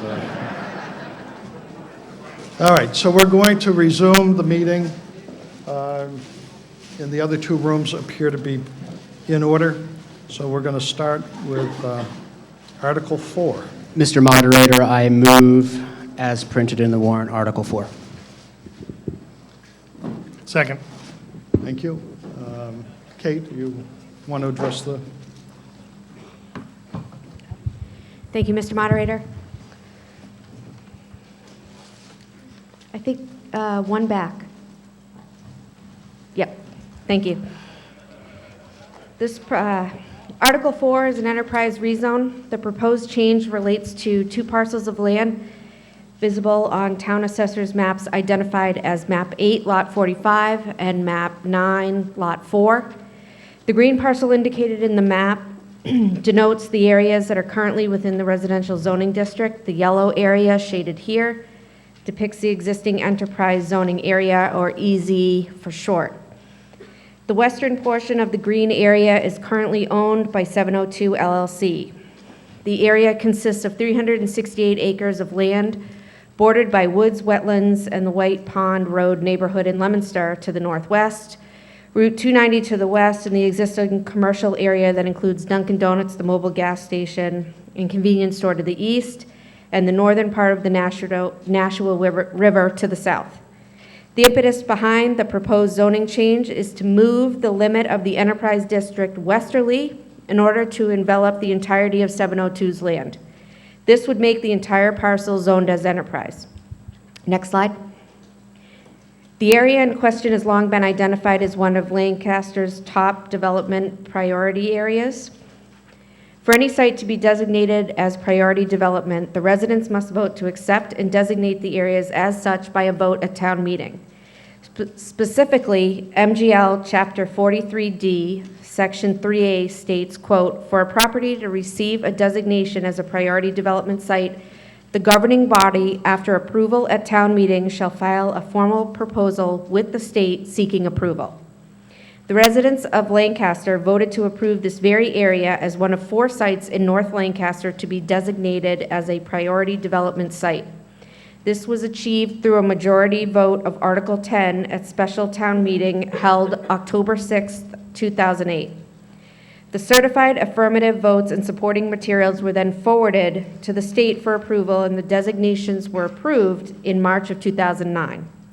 The reason for this background is to simply illustrate that the designation of this area for development was not a notion which was imposed or thrust upon the town, but rather one which came from the town after a lengthy vetting process, which included the Montechusett Regional Planning Commission and the state's Department of Housing and Community Development. Next slide. The site, as highlighted in yellow, resides in both districts, zoning and enterprise. The current zoning line delineating the 2 districts is seen here in red and runs north to south.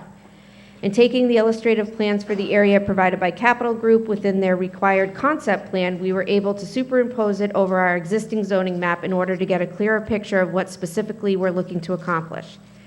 Here you can see that portions of one building, here labeled as A1 and 2, and 2 other standalone buildings are proposed in areas outside of the current enterprise district. The pink line seen running east to west in this map illustrated the location of the ACEC, or Area of Critical Environmental Concern. If the zoning change is affirmed, the developer will have to work with the state and local environmental protection agencies and conservation to ensure compliance. Lancaster zoning bylaws, as some may know, require any petitioner applying for a zoning map change to, prior to the public hearing relative to the matter, submit a concept plan to the planning board. These images, including the one that's seen here, are taken from Capital Group's concept plan and supplemental materials received in September of this year. A full copy of these has been vetted by the community development and planning staff and have determined to be complete. The plans are on file with the planning board and the select board and were included in several select board packets over the last 3 months. In terms of the particular area in need of the zoning change, the consolidated layout plan proposes approximately 1,165,800 square feet gross area of mixed use, including but not limited to office space, industrial, warehouse, commercial, laboratory, biomanufacturing, and buildings which would cover the rezone portion of the 702 land, which are seen here as partial building A2 and buildings B and C. The proposed structures shall vary in size and range from about 150,000 square feet, as seen on building C, to 660,000 square feet seen on building B in this illustration. Of course, adequate parking and loading areas for each of the buildings are also proposed and illustrated in the concept plan. The plan also illustrates uses which are allowed by right within the existing enterprise zone, depicted to the right of the center line. In this design, building A1 is seen in the existing enterprise zone. Access to the site is from McGovern Boulevard and currently provides access only to the edge of the enterprise zone. There's no existing access to the residential zone portion of the property. To combat this, additional streetscapes, circulation areas, stormwater management, and utility infrastructure improvements are also proposed for the property and depicted on the plan. Next slide. The 702 LLC land, both within the enterprise and residentially zoned land, has been home to a sand and gravel removal operation for 2 decades. This is an actual aerial photo taken in the spring of this year showing what the site in question looks like. The blue line in the photo depicts the approximate site boundary, which illustrates minimal disruption outside of the sand and gravel area previously disrupted. The red line in the back of the photo shows the line between the 2 zones. The Lancaster Select Board recommends affirmative action on this article.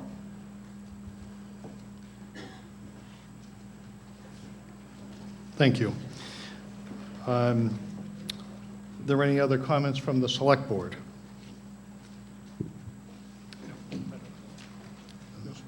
Okay, none. Any comments from the Planning Board? Frank? Yes, I will read the Planning Board's report.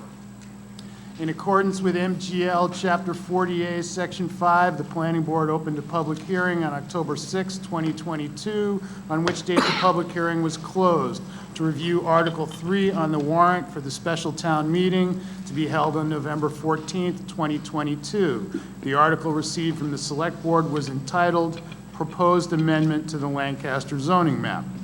The article was proposed by the Lancaster Select Board. Town Administrator Kate Hodges made a presentation at the public hearing about the proposed zoning map change.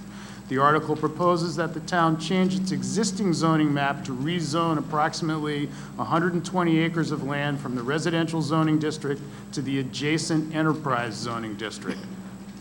This acreage is part of Lancaster's Map 8, Lot 45, which lies to the west of Lunenburg Road behind the Dunkin' Donuts restaurant and extends nearly but not to Interstate I-190. At the hearing, the Planning Board accepted residents' comments and reviewed a concept plan dated September 20th, 2022, submitted by Capital Group on behalf of the landowner, 702 LLC, for the land that would be rezoned. The members of the Planning Board expressed some concerns about the zoning change, but felt that the overall benefits would be positive for the town, especially as the Planning Board, the Conservation Commission, and other town boards will remain actively engaged with the project as set out in the concept plan to help mitigate any negative impacts on the town. The Planning Board's comments and concerns included: 1, this land has been identified as being for commercial development in town plans for well over 20 years, including being a part of the existing iPod overlay district. The land to be rezoned is an isolated residential district that would be better suited to commercial use with appropriate buffer zones to shield it from adjacent residentially zoned land. 2, the site on the concept plan is an existing earth removal site that has been stripped of sand and gravel, although some of it has been reclaimed under the terms of the earth removal permit. This site would be a particularly good site for development instead of siting new development in a forested area or on another undisturbed site. 3, the Planning Board discussed Capital Group 702 LLC's traffic study and their proposed improvements, both by them and subsequently by Mass DOT. The board expressed some concerns about traffic flows and numbers. 4, the parcel to be rezoned is largely located in the ACEC, an area of critical environmental concern. While MIPA has significant jurisdiction due to the size of the site, the concept plan calls for stormwater controls at a level more protective than either MIPA or town requirements. 5, in conjunction with this rezoning, Capital Group / 702 LLC has publicly stated their willingness to build a 40R housing project of 146 rental units, all of which will be added to Lancaster's inventory of affordable units. This will bring Lancaster's percentage of affordable units above 10%, which will keep the town in safe harbor in reference to 40B developments until at least 2031. 6, Capital Group / 702 LLC's concept plan explicitly includes their transfer of 86 acres of open space to the town without restriction. so the planning board can include this transfer as a part of any order of conditions that should issue for the site.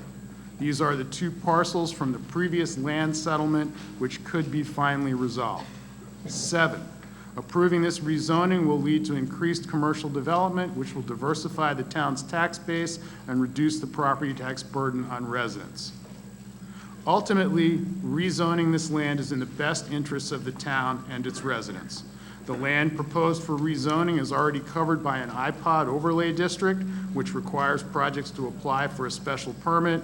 With this proposal, commercial and mixed-use development will be approved as a by right use, although development of the site will continue to be under the jurisdiction of the Planning Board and Conservation Commission for their reviews. The Planning Board recommends that town meeting approve this article. Frank Streeter, Chair, Planning Board. Thank you, Mr. Streeter. Okay, discussion. Again, if you wish to be heard, please make your way to the microphone and in all 3 rooms, and we will recognize people accordingly. Yes, ma'am. Ann Ogilvy, 4 Turner Lane. Mr. Moderator, I have a question about one of the slides that is in the deck. Is it possible for Ms. Hodges to reverse back? Sure. Do you know which article, which Yeah, slide? like the one that shows the outline of the parcel, please. Okay. Kathy, did you hear what the slide she's looking for? That one right there. Right, so I want to compare that to what we have in our warrant, and I have a question. In my warrant, it's very hard to see because the map doesn't show any color, but I remember from the warrant review meeting, this little piece up there to the north that is over the red arrow, I don't believe is actually part of the rezoning as it's listed in the warrant, and I would like that confirmed, please. Okay. Just bear with us a second. Thank you, that is my first question. Yep. What you have in the warrant, it has it listed as a residential still, so it's not part of the rezone. Okay, so even though it's listed up here under enterprise rezone, it is not actually Right, being this rezoned. is, right, this is just the artistic picture that was taken from their concept plan. Okay, so that top dogleg, top left piece is remaining residential. Correct, Okay. remaining residential. Right, and owned by the Capital Group. Yes. Yes? Yes. Okay, so my next question is, I understand you signed the MOAs this evening? Yes. And where can residents read those MOAs? I believe at least the EZ has been posted online. I don't know that the other one has been yet. That's correct. The EZ is posted online. It's in the same North Lancaster tab that's on the left-hand side if you go under the Select Board page. It's also on planning. And the Affordable Housing Trust just signed the other EZ today, so we'll scan that and post it first thing tomorrow morning. Okay, I was looking at it as Steve told us that earlier and I couldn't find it, but I'll check again. So my question is, there's language in that MOU that is trying to protect us from further threats of 40B housing from this particular developer. And what I really want to know is that parcel that they have taken out of the original rezone request included in the MOA as a parcel that cannot have any 40B housing on it? Yes. So we are protected from another threat from this developer on the land that they own? Yes. Yes. Okay. All right. Can you tell me which section that's in? Stand by. Thank you.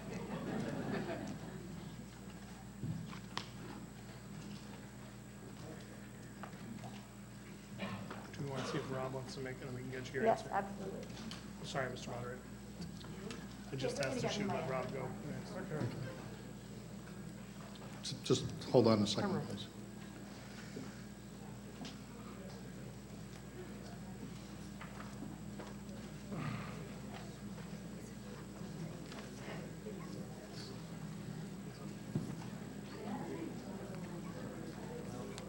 And we have your answer for you.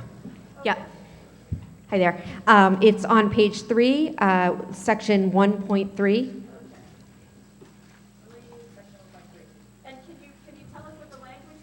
Come back up, please. Nobody can hear you. Sure. So people can know, I just want to make sure, I think people would feel better going home tonight, knowing that that parcel, that we were protected from another threat. This hasn't been a very friendly negotiation so far.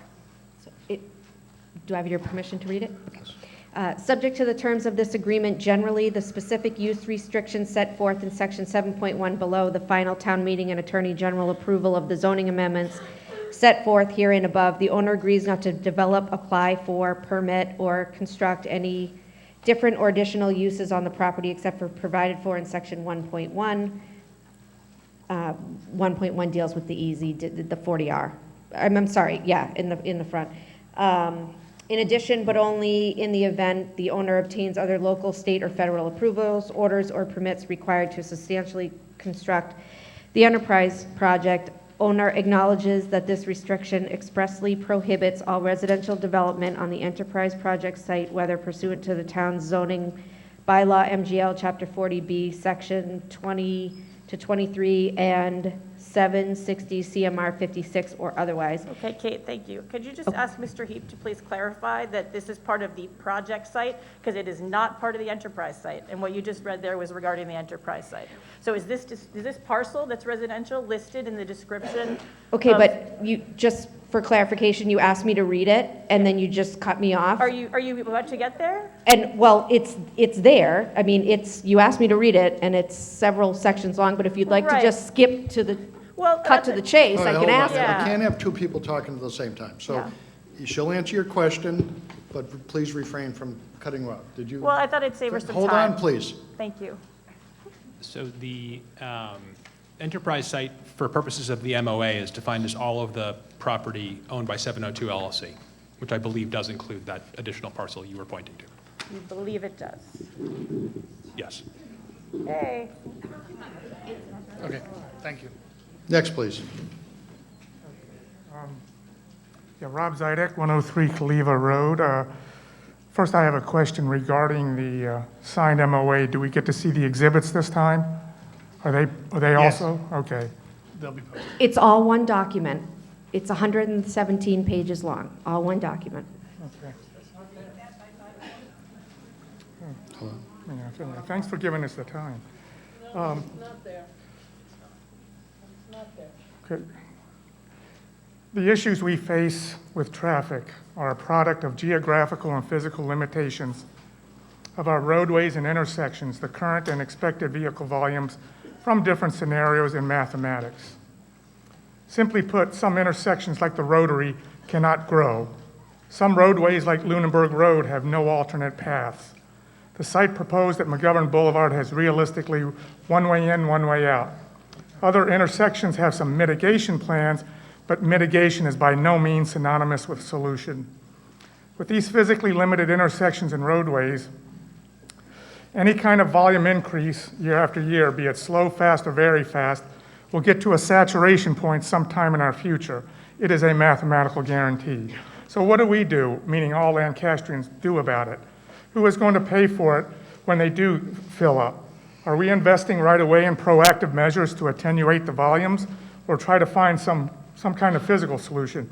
Or we wait for when, not if, major problems occur and then go into desperation mode, meaning financial desperation? Do we wait for traffic to be so bad that school buses who need Route 70 and 117 cannot ever get kids to school or home at a decent time? If so, tell us how we can fix that. How will it be financed? If not, how do we finance and implement proactive measures? Do we wait for moving and idling trucks by this very school to start damaging the health of our children? If that gives us horrors, then what do we do to prevent it? How do we pay for it? Or do we ignore it and hope there are no ill effects to our students? What does this have to do with our vote tonight? Mathematically, it's simple. There is one and only one solution to preventing the saturation at fixed capacity intersections. Keep the volume from growing that high. The higher the volume, the higher rate, the sooner in our lives those intersections become irreversibly congested. The Article 4 rezone is designed to allow twice as much distribution center warehouse space, and therefore putting on the road considerable more vehicles at these intersections. The higher the volume, the shorter the usable life of the intersection. It's all math. What are we going to do about it? How are we going to pay for it? Thank you.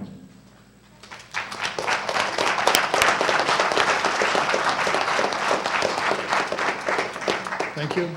Yes, ma'am. My name is Wanda Rezek. I'm at 125 Harvard Road. I'm also pretty concerned about the traffic. There has been not very much traffic information given to the citizens, and there seems to be a great deal of confusion and misunderstanding about the potential traffic impact to the community. The Impact and Access Study by TEC, the Engineering Corporation, revised October 31st this year and available on the town website, clearly states that anticipated new vehicle trips during the average weekday will be 7,610. Just to give you an idea, that breaks down to 317 of additional vehicle trips an hour. I don't exactly picture residents eagerly to take a leisurely stroll or a bike trip to Kimball's or Dunkin' Donuts or anywhere on Route 70 while 317 vehicles flow past. I regularly walk a 1.5 mile little loop near the downtown area, the center of town. I can't imagine that loop, which takes me 35 minutes, with over 150 vehicles, trailer trucks going by me. People do dispute these numbers. In fact, just last week, a member of the Select Board posted in response to a citizen's comment, and I quote, "Folks throw around the 7,000 number. It's a simple math calculation to dispel that as a myth. The 7,000 number would create an infinite backup where trucks could never enter or exit. Thus, business would not be able to operate."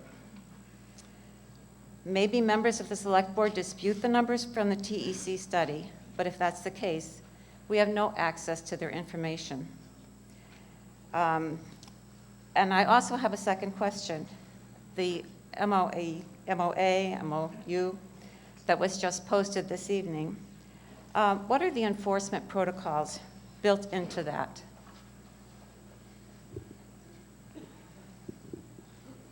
Hold on.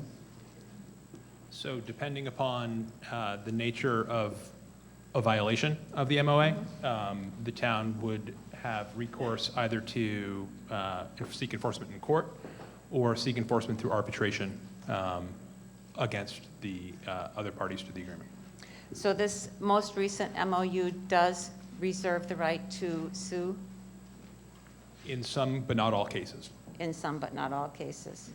And online is the specification of which cases we can sue and which cases we are definitely have to go to arbitration? That would be section 9 of the document posted online.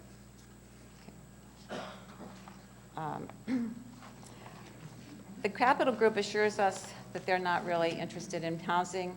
They're primarily interested in the mega warehouse. I believe that. But in this current negotiation, the threat of a 40B has been held over us in one vote. But how many of us are also aware that the building out of the 40R proposal is contingent on permitting every single aspect of the entire project? Land transfers also seem to be held in abeyance, another quid pro quo, in exchange for favorable permitting. That pressure will extend into the future, particularly if that one little dogleg is part of the enterprise zone. There's potential for residential, additional residents there. This project will have a big impact on the town. To rezone based on confusing and possibly inaccurate information could result in legal and financial risks down the road. We don't lose anything by holding off so that we can do more due diligence. A no vote tonight gives us a chance to call in consultants for accurate assessments of the costs, risks, traffic levels, et cetera, and benefits to the town. A no vote would allow us to hire professional negotiators and perhaps renegotiate favorable terms on for our town. I urge people to vote no tonight.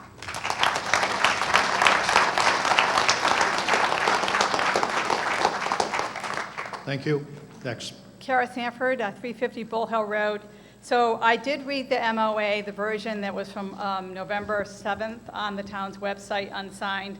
I'm going on the presumption that's the same MOA, and my disclaimer is that this is based upon my understanding of reading it. So the MOA started out months ago as a normal agreement, but then was rewritten and is now dangerous. The town, as I read that MOA, gives up the right to sue. It's arbitration only. One thing that concerned me quite a bit, being a environmental regulation nerd, is that there's a clause in there that says, unless all local, state, and federal agencies permit a minimum of 1.6 million square feet of building floor area in the enterprise zone, the restrictions in the MOA are null and void. Now, this is my interpretation, and the developer can do what he wants with any available zoning options, including residential housing with no recourse. Now, this is important because we have no control over state and federal permitting. The EPA does come in with stormwater permitting, and as people might know at this point, this project is under MIPA. MIPA denied the first version of the project, and so that seems like a very high bar.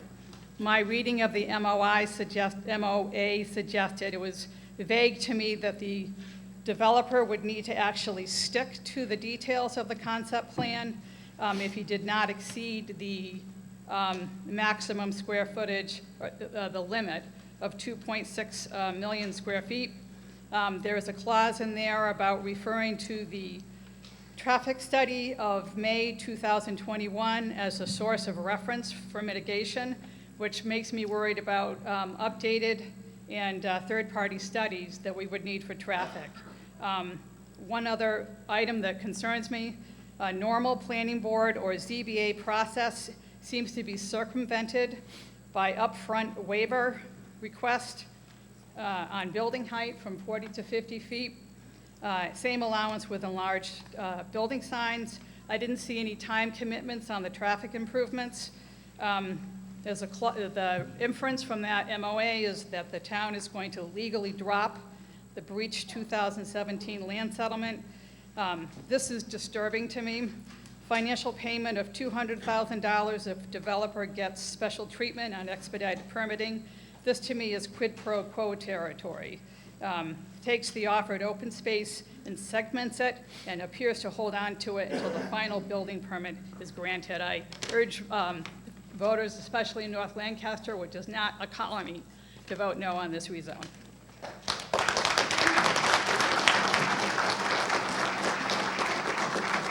Thank you. We do have the tabulated results for Article 3. So we're going to suspend 4, as I said, and we're going to finish 3, and then we'll resume with Mr. Marabito. So the vote is in.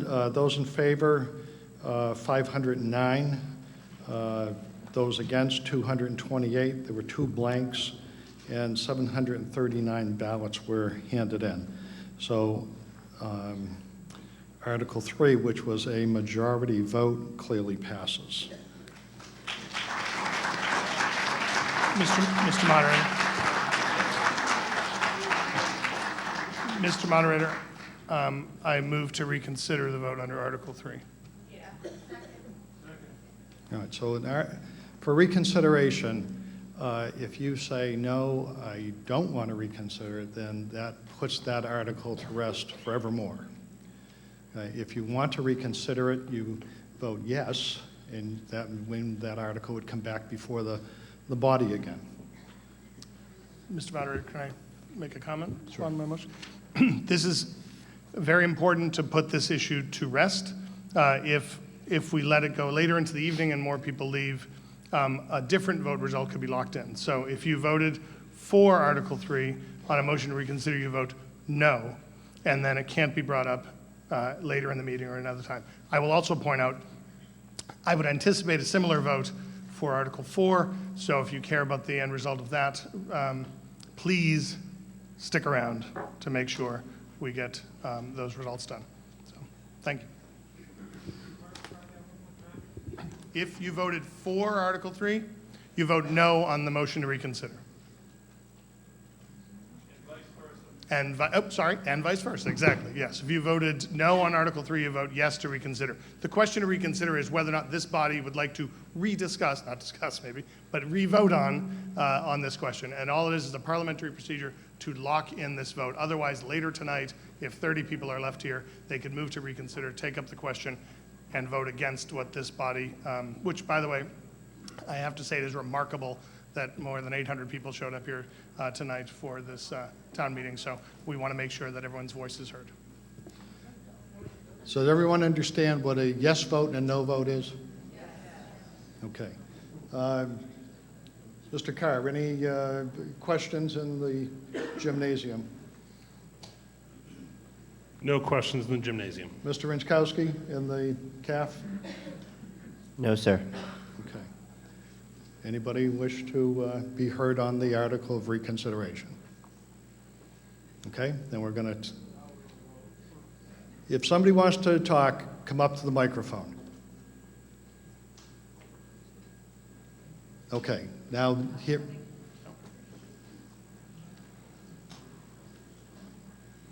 Roy, just let her in. No, she wants to talk. No. I would just like to, I would like to reconsider the article because you mentioned at the beginning of our meeting that you wanted everybody to be heard. You would not entertain a motion, early motion, to cut off discussion and call the question. There were probably at most 5 people that spoke before that motion was made, and you did entertain it. This does not seem to me appropriate when 800 people turn out for something that's very important to the town. Thank you.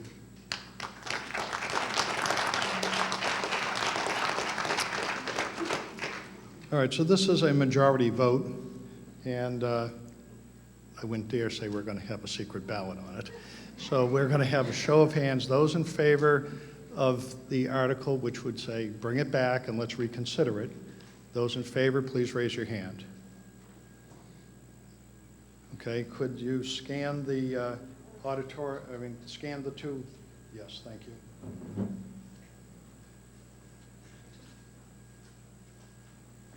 Thank you. Thank you. No, those opposed? Not unanimous, but overwhelmingly opposed. So that ends Article 3. Okay.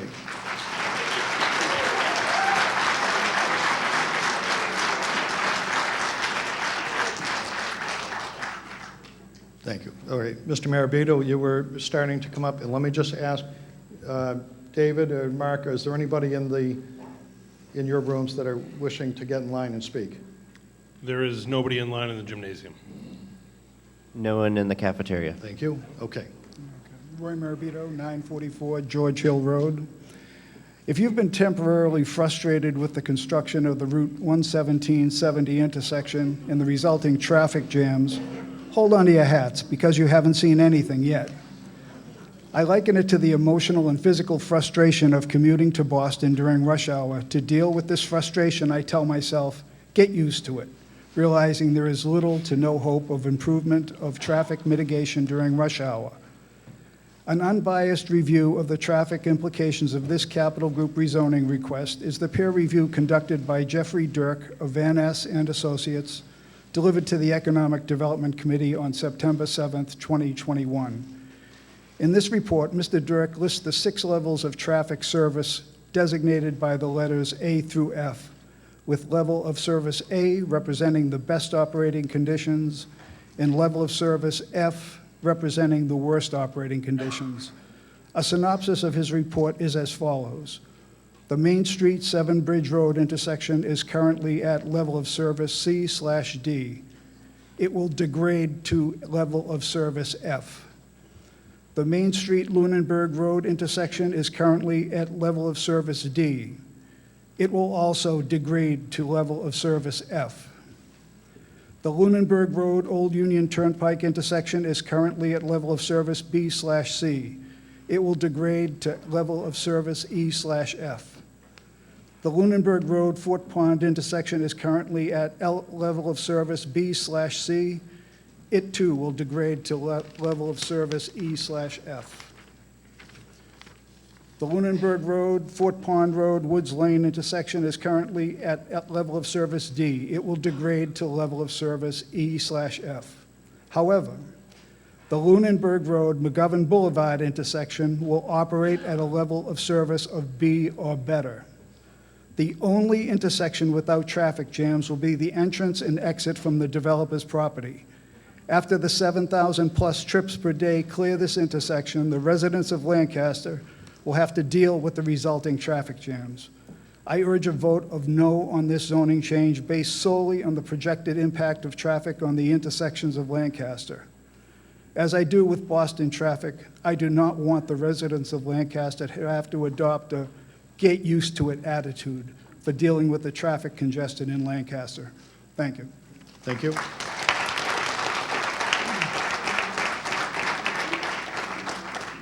Thank you. Lad LaValle, 40 Fire Road 10. I've worked really hard to try to figure out where I stand on this, and one of the things that's been of interest to me is the traffic. We've heard a bunch about traffic in the last few minutes. So I attended the last planning board meeting, and I heard a couple of very encouraging things from the Capital Group. One was that there'd be a negligible net increase in traffic. With the traffic currently coming off the site and going to the site, that's all going to drop off, and there'd be maybe a few hundred trips a day. The second important thing that I heard from the Capital Group was that road improvements had already been planned to deal with that increased volume of a few hundred trips per day.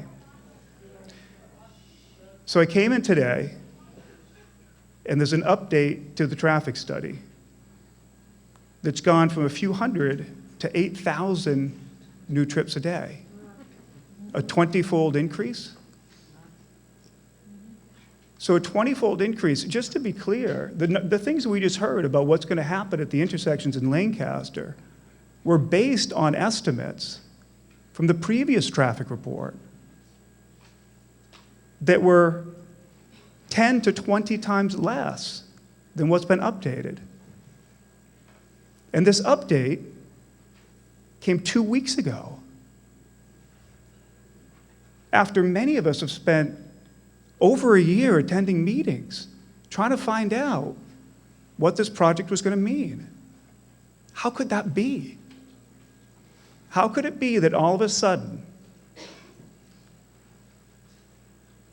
the planning board's already passed it, everybody's already considered it, and we find out it's a 20-fold increase over what's been being talked about? I think many people believe that this is a North Lancaster problem. But traffic is like water. Everybody knows that as soon as they get stuck in traffic, they use one of the apps to go around it. Professional drivers going from here to Texas, they do the very same thing, but they do it better. There is not as soon as North Lancaster is clogged up, which will be in the first 5 minutes, thereafter, that traffic needs someplace to go. And we just heard that all of those exchanges are going to be rated D, E, F. That's with 10 to 20 times less traffic than was just updated to. And by the way, the killer is, the original traffic report that this updates is for 1.2 million square feet. We're here to approve 2.4 million. Is that 16,000 trucks a day? I mean, forget about it. People really need, if you came in knowing you were for this, really think about what that is going to mean to living in this town. Really give it a second look, please. Thank you. Thank you.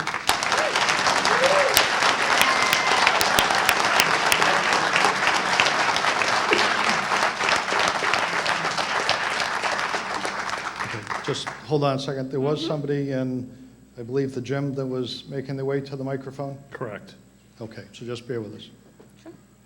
Yes, ma'am? Go ahead. In the gym, you're up. Hi. My name Get is closer to the microphone, please. Certainly. My name is Gail Sullivan. I live on Mountain Laurel Lane. I urge my friends and neighbors to vote against this measure. I think it's a disaster for Lancaster. The disastrous traffic is one aspect of the problem. It will be a nightmare. No one wants this trucking firm and that's what it is, in their community. But the thought is, we're so stupid that they can slip it on us. There are very good ways of developing this town economically. Fitchburg is trying to lure biotech and other fine industries because they're a little smarter than we are. But we're the dupes who would take this hideous development and bring it here. And if you think that this crowd will be a good neighbor, I'm afraid you're very, very mistaken. And if the monitoring that the selectmen and the planning board will be doing, you know, watching out for our interests, is anything like the way they ran this meeting, I think we've really got to think about it.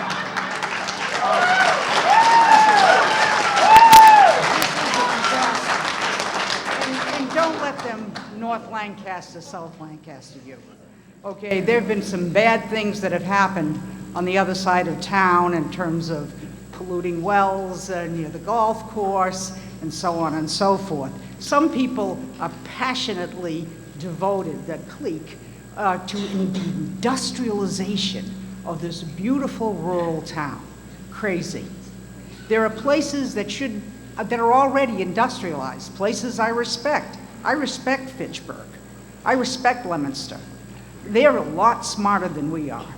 The most important thing that every person in this room has, if he's lucky enough to have it, is his home.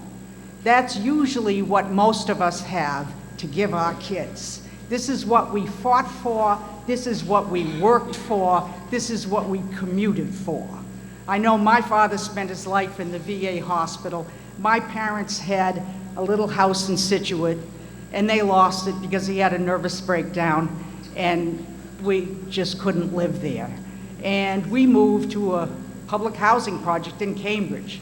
I worked hard, I became a lawyer, blah, blah, but I worked hard to own a house in Lancaster. And I know my neighbors have worked hard for their houses too. This won't just trash North Lancaster, friends. This will trash you too. And if you think that Capital Group is going to help you with your taxes, dream on. We need better development than this. And we really, all of us, I feel a little guilty, we all should be more involved in what's going on in the town. But don't be a dupe. This is a fool's errand, and it will trash Lancaster. Don't kid yourself. The Pilgrim Nuclear Power Plant was once sold to the people of Plymouth. It didn't help the people of Plymouth. It only polluted the town. Now, this isn't a nuclear power plant, I agree, but this is a nightmare. The traffic is already brutal, and it will be more brutal with the 7,000 trucks. And is our planning board and our selectmen really going to monitor this? You can't even go into court. You've got to go into arbitration. Does anybody know what that is? You're dead meat. Bolton doesn't want it. Stowe doesn't want it. Lincoln doesn't want it. No, no, no, no, no, because they're smart. And Fitchburg may not even want it. Okay, ma'am. Thank you.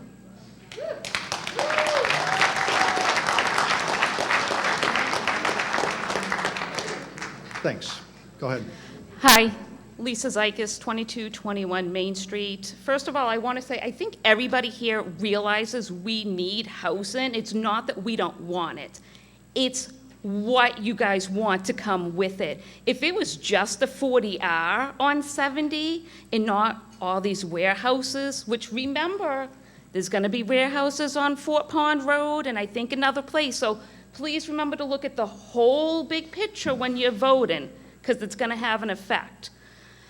I'm also extremely disappointed, frustrated, disturbed that the MOA that everybody thinks is fantastic for the town literally was signed right before we came here. So we're voting, we don't know what we're voting on. Like literally, we don't know what we're voting on. How is that okay? And lastly, personally, I think this should be re-voted on, and it should be during the day when everybody can come, and not at night when people have kids and they have to go do things. Other towns do it during the day. It should be done during the day, and allow us, hey, shut up. I didn't say anything when people talk. All right. Let me talk. Cut the mic. You're all done. Thank you. Next. Hi, my name is Stan Starr. I live at 34 Squire Shadle Lane, and I bring a contrary opinion to this. I'm supportive of the decision made by the Planning Board and the Select Board and the work that was done, which was outstanding, I thought, by the Finance Committee and what they prepared. I believe what they offered. I believe what they presented to us. But I want to share with you, because I'm a financial guy, what's going to happen to this town in the very foreseeable future. We have huge expenses ahead of us, and I don't want to overshadow ignoring what's good for the community for just dollars, but they can't be ignored. We need financial health as well. Very important, in my opinion. With that being said, we have a new regional high school you may have heard of. The projected expense cost for that is $230 million. $230 million, of which approximately 40% of that would be covered by the Massachusetts Building Association, Assistance Corporation. That leaves the town of Lancaster with the need to fund $40 million as currently constituted. Another item that I've come, and again, I come from FinCom. I served on the FinCom. I served as your selectman for 7 years. I was a town moderator and get to enjoy the wonderful night that Mr. O'Neill has had here this evening as well. But with that being said, there's something in the retirement accounts for the employees who retire from the school district. The cost that needs to be funded, if it needed to be funded today, fully funded, you won't believe the number because I didn't believe it either. $57 million is needed to fully fund OPEB, other post-employment benefits. That's for the pensions, and that's for the retirees' health insurance after they say, I've had it with these kids. That's the way it is. Of that amount, that 57, we have the joy of having $14.5 million. Where is the money coming from, folks? I don't know.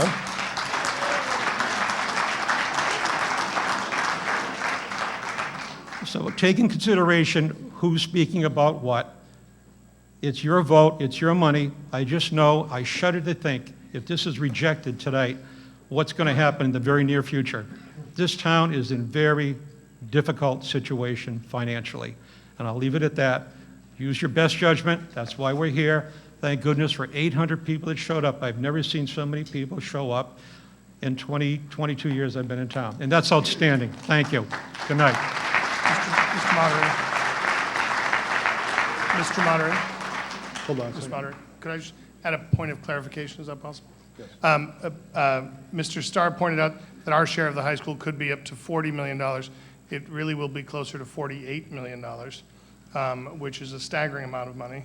I also will take a moment just to tell you, the Select Board and the Finance Committee had a 6-hour meeting on Saturday with a lot of most town departments to go through early budgeting, to plan for the next fiscal year, to give you all an early sense of where we stand as a community from our finances. And at the end, when we went through department after department, public safety, health and human services, you name it. No fluff in these budgets, believe me. Some had negative increases. And with just a meager estimate of 4% increase in education costs, which we know is probably 50 to 100%. Dick Trussell could probably tell you what it would probably end up being, probably more like a 6 or 8% increase. But with a 4% increase and not a penny spent on capital increases for any capital expenses in the town, we're facing about $1 million shortfall in our budget if we cut nothing. And by the way, when you take out the school, it's $187,000 that we'd have to cut. There's nothing to cut. The bottom line is we're here because we want to have a voice in our future. We have to find different ways to fund our town. No deal is a perfect deal, but there's no such thing as a totally imperfect deal either. I've lived in this town most of my life. I went to the school in this building. My mother had an office just down the hall. I care about this community. I love this community. I know that's why you're all here too. But the facts are the facts. We don't have the resources coming in to continue to fund our government, our town, this town, the way you need it to be run, to be a safe place to live and raise your family and to work. It just can't be done. And so I urge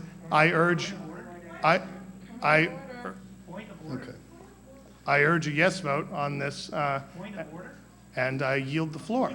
I understood you. I heard you first. Yeah, thank you. Thank you for pointing that out. I yield the floor. Thank you for the clarification, perhaps a little bit extra, but... Pardon the wording clarification. I apologize. Okay. Yes, sir.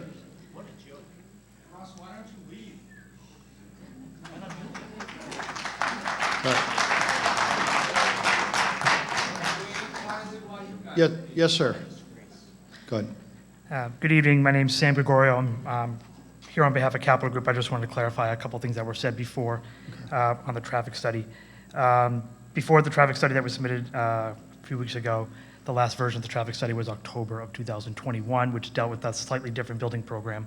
The overall traffic count from that particular study over the course of the day was 7,484 cars. The current one is 7,194 under the new program. So actually the traffic has gone down based on the new development program from the last study. So I don't understand the 20-fold increase argument for that. Individually, the hourly volumes for like the AM peak hour and the PM peak hour have also gone down from the last traffic study. Again, the building program is different than the last one. It is slightly smaller. So I just wanted to make sure that was clarified for anybody voting members. Thank you.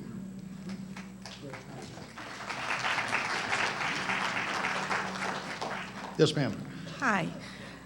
My name is Denise Hurley. I live at 102 Bolton Road, and I'm a senior.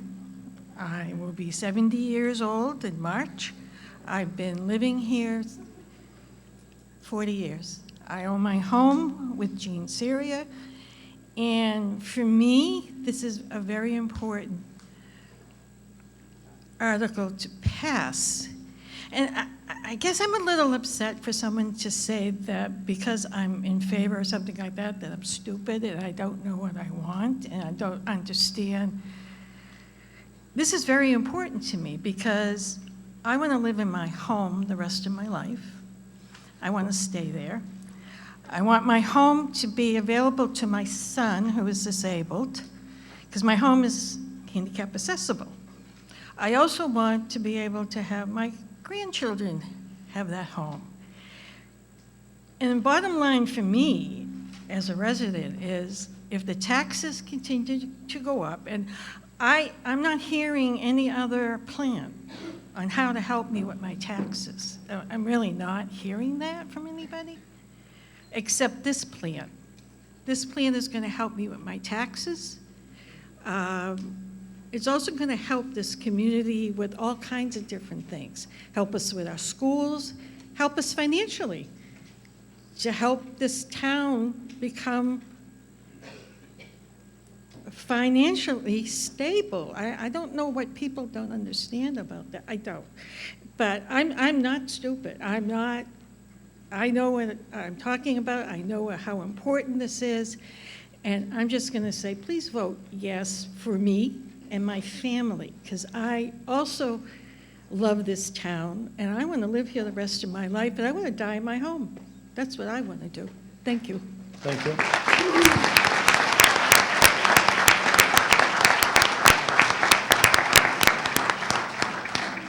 Okay, hold on one second, sir. So I know we have one or two in the CAF, and anybody, two in the CAF, and one, anybody in the gym, David? Nobody currently in the gym. Okay, so after this gentleman, we'll go to Mr. Renchkowski's room and hear those two. Go ahead, sir. David Millette, 2748 North Main Street, Lancaster. I rise in support of this.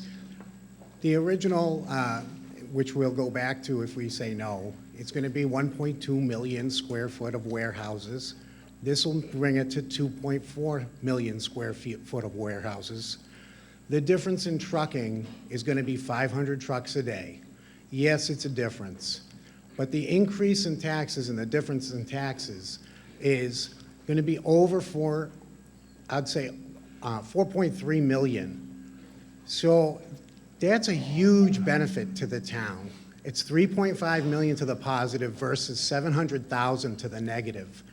Now, we have a high school to pay for. That's going to cost us about $2 million a year. We're going to get a free high school out of this. Let's turn the sand pit into a gold mine. This town needs the revenue. And the difference in the trucking is only 500 a day. That's the difference. Thank you.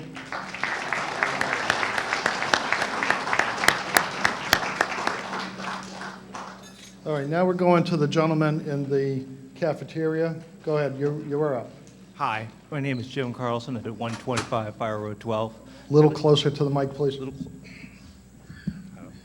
you hear me now? Yes. All right. I live at 125 Fire Road 12. I'm going to just tell you right out now. I know what you need. When you voted yes on 3, it's all about the money. I get it. You need the money. The town is not in good shape. Okay, fine.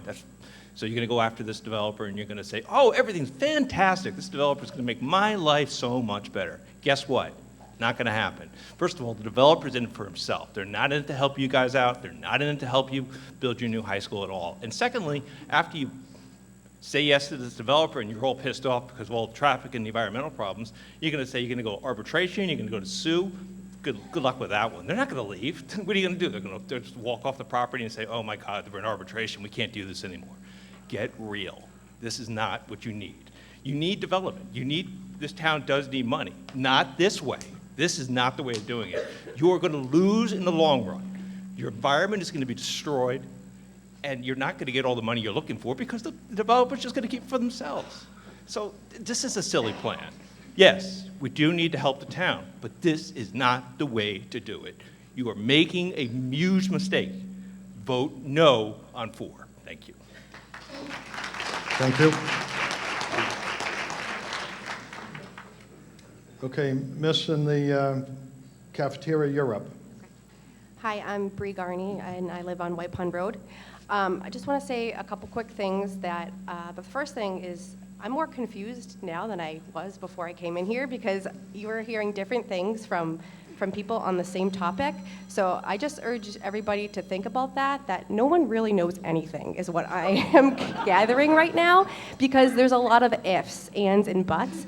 And what if Capital Group doesn't do X, Y, and Z? Or what if they do A, B, and C, and it doesn't turn out to be what the MOAs say? And that's going to happen. So we should think about that. Also, everybody's talking about, oh, the tax revenue, the tax revenue.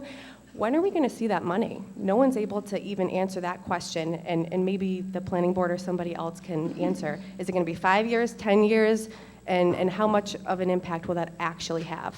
Thank you.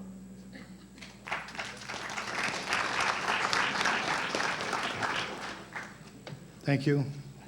Next. Jean Rich, 281 Mill Street Extension. I'd like to move the question.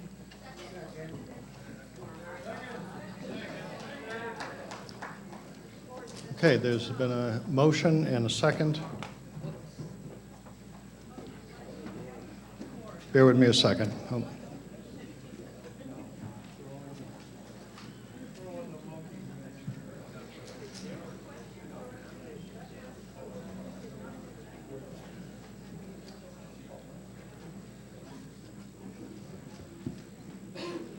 All right, hold on. Just Dick, are you all set? Okay. Okay. So this is a 2/3 vote, and so I'm going to ask a show of hands. Those in favor of moving the question, stopping debate, going to a vote. Please raise your hand. Okay, now hold that for a second. Thank you for scanning, but would you go back and scan the again? Okay, all right, thank you. Now those opposed.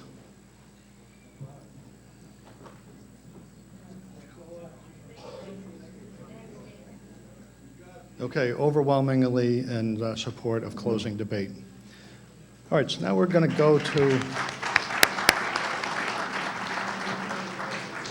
So now we're going to go to a vote. Now, unlike the last one, what we're going to do is somebody is going to release row 1 on the outside for those who can vote, row 2, row 3. We're going to go all the way up. Those people are going to come down, collect a ballot at the first person they see. They're going to move to the left to a space where they can cast their ballot. They're going to move to the left and put their ballot in the box. So hopefully we have a lot less confusion, and we'll move this along rapidly. So we'd like those. Can we have those boxes over here? Yeah. Can I have both of those boxes over here? Over here. Oh, sure.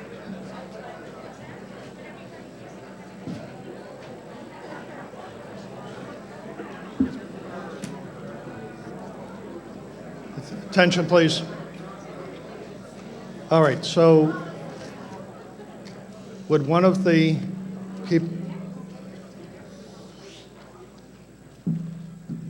people please go to the left group, and by row, we're going to release them out. Please come forward, get your ballot, step to your left, cast your ballot, step to your left, place it in the basket, and just for ease of flow, if you'd walk up the aisle and then come back in.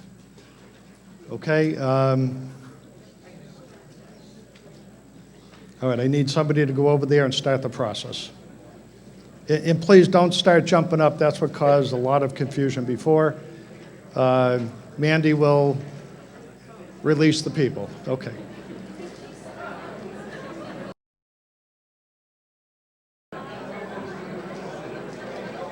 Your attention, please.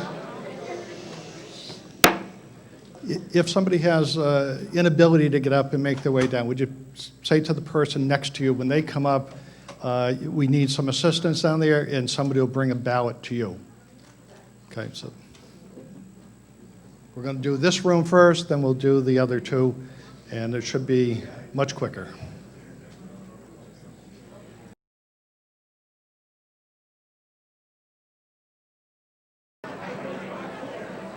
Mark and David will be in the voting, will be in to your rooms very shortly.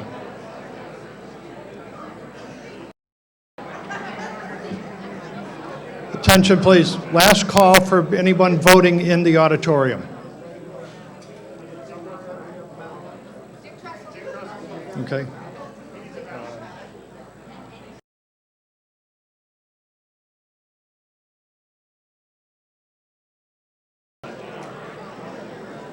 Folks, it might be easier if you found a seat for this portion of the voting. It might be easier if you just found a seat. There's plenty of seating in the back and on the sides.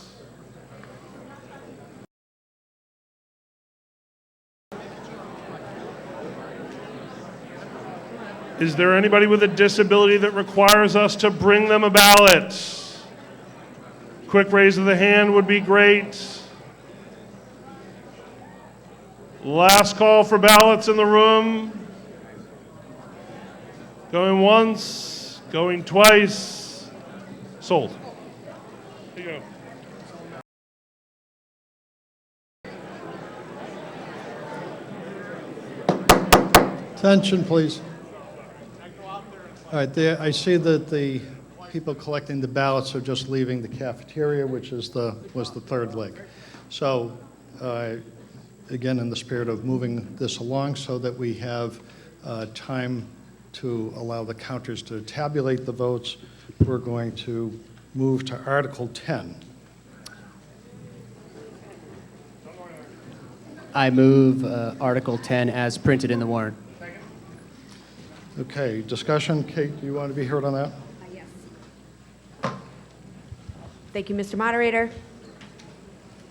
Article 10 seeks to amend the water enterprise budget by amending the revenue projections and increasing by $20,000, and similarly, the expenses by the same amount.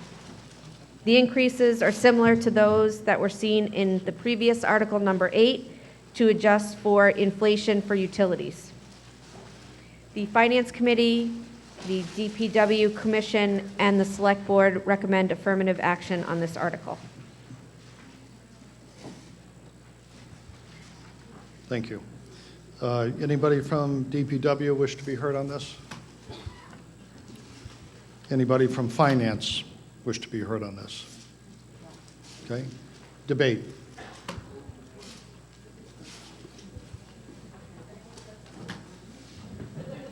Mr. Inchkowski, anybody heading toward the microphone? No, sir. Mr. Carr, anybody heading toward the microphone in the gym? No, sir. Okay, we're ready for a vote. All those in favor, please raise your hand.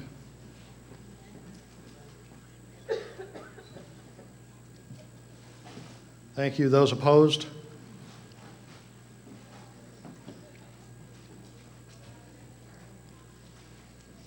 I believe it's our first unanimous vote.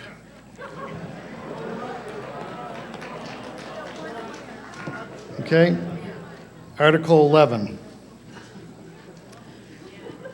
Mr. Moderator, I move to reaffirm the vote of Annual Town Meeting 18, Article 9, as printed in the warrant. Thank you. Thank you. Kate?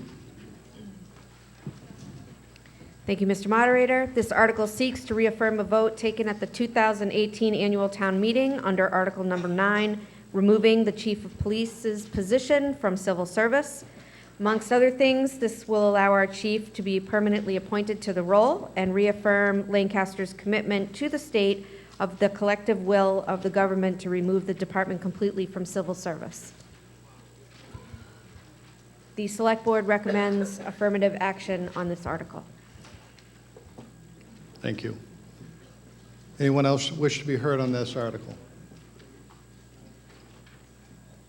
Mr. Carr, anybody in the gym? No, sir. Mr. Rinchkowski? No, sir. Okay. No one else wish to be heard here. Okay, this is a vote, a majority vote. All those in favor?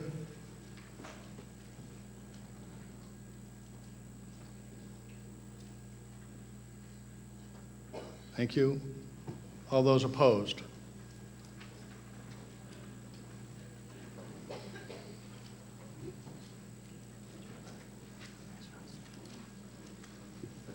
Okay, I see one opposition, so that clearly passes. Thank you. Now we'll just wait for the tabulation of the votes on Article 4.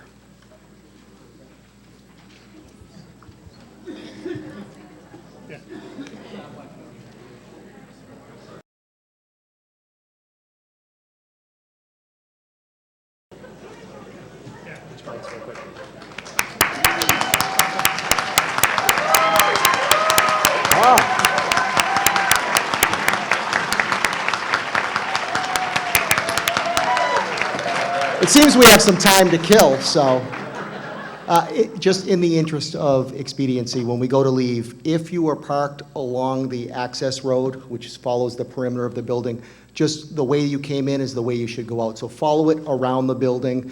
You'll come all the way out by the back parking lot. We'll have officers there to get you back out to Main Street. If you're in the field, the soccer field, meaning you're parked on the grass, we're going to drive across the lawn and come out Brazo Lane. I'm sorry if there's residents from Brazo Lane here. We're going to use that tonight just to get people out onto Main Street. We will have officers out there, but there's still quite a few people here, so bear with us. And thank you.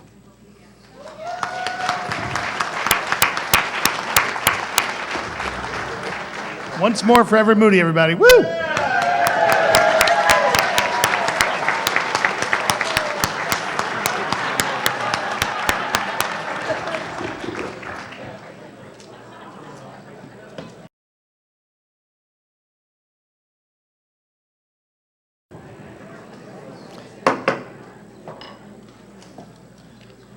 So once again, thank you for your time this evening. 11:54, it's a long night.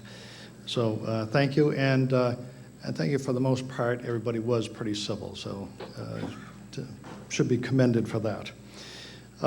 So the final vote is in, 413 in favor, 229 opposed. So the article does fail because it garnered 0.6433%. So that is the vote on Article 4. Mr. Moderator, I move to dissolve the meeting.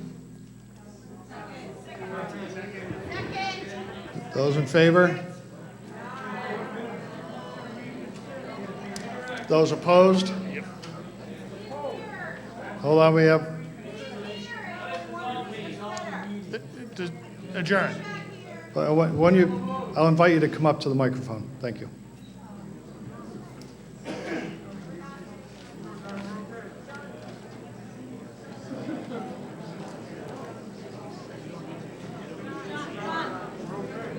We're okay?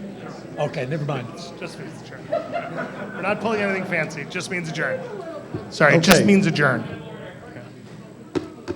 Hold on, we have a point of order.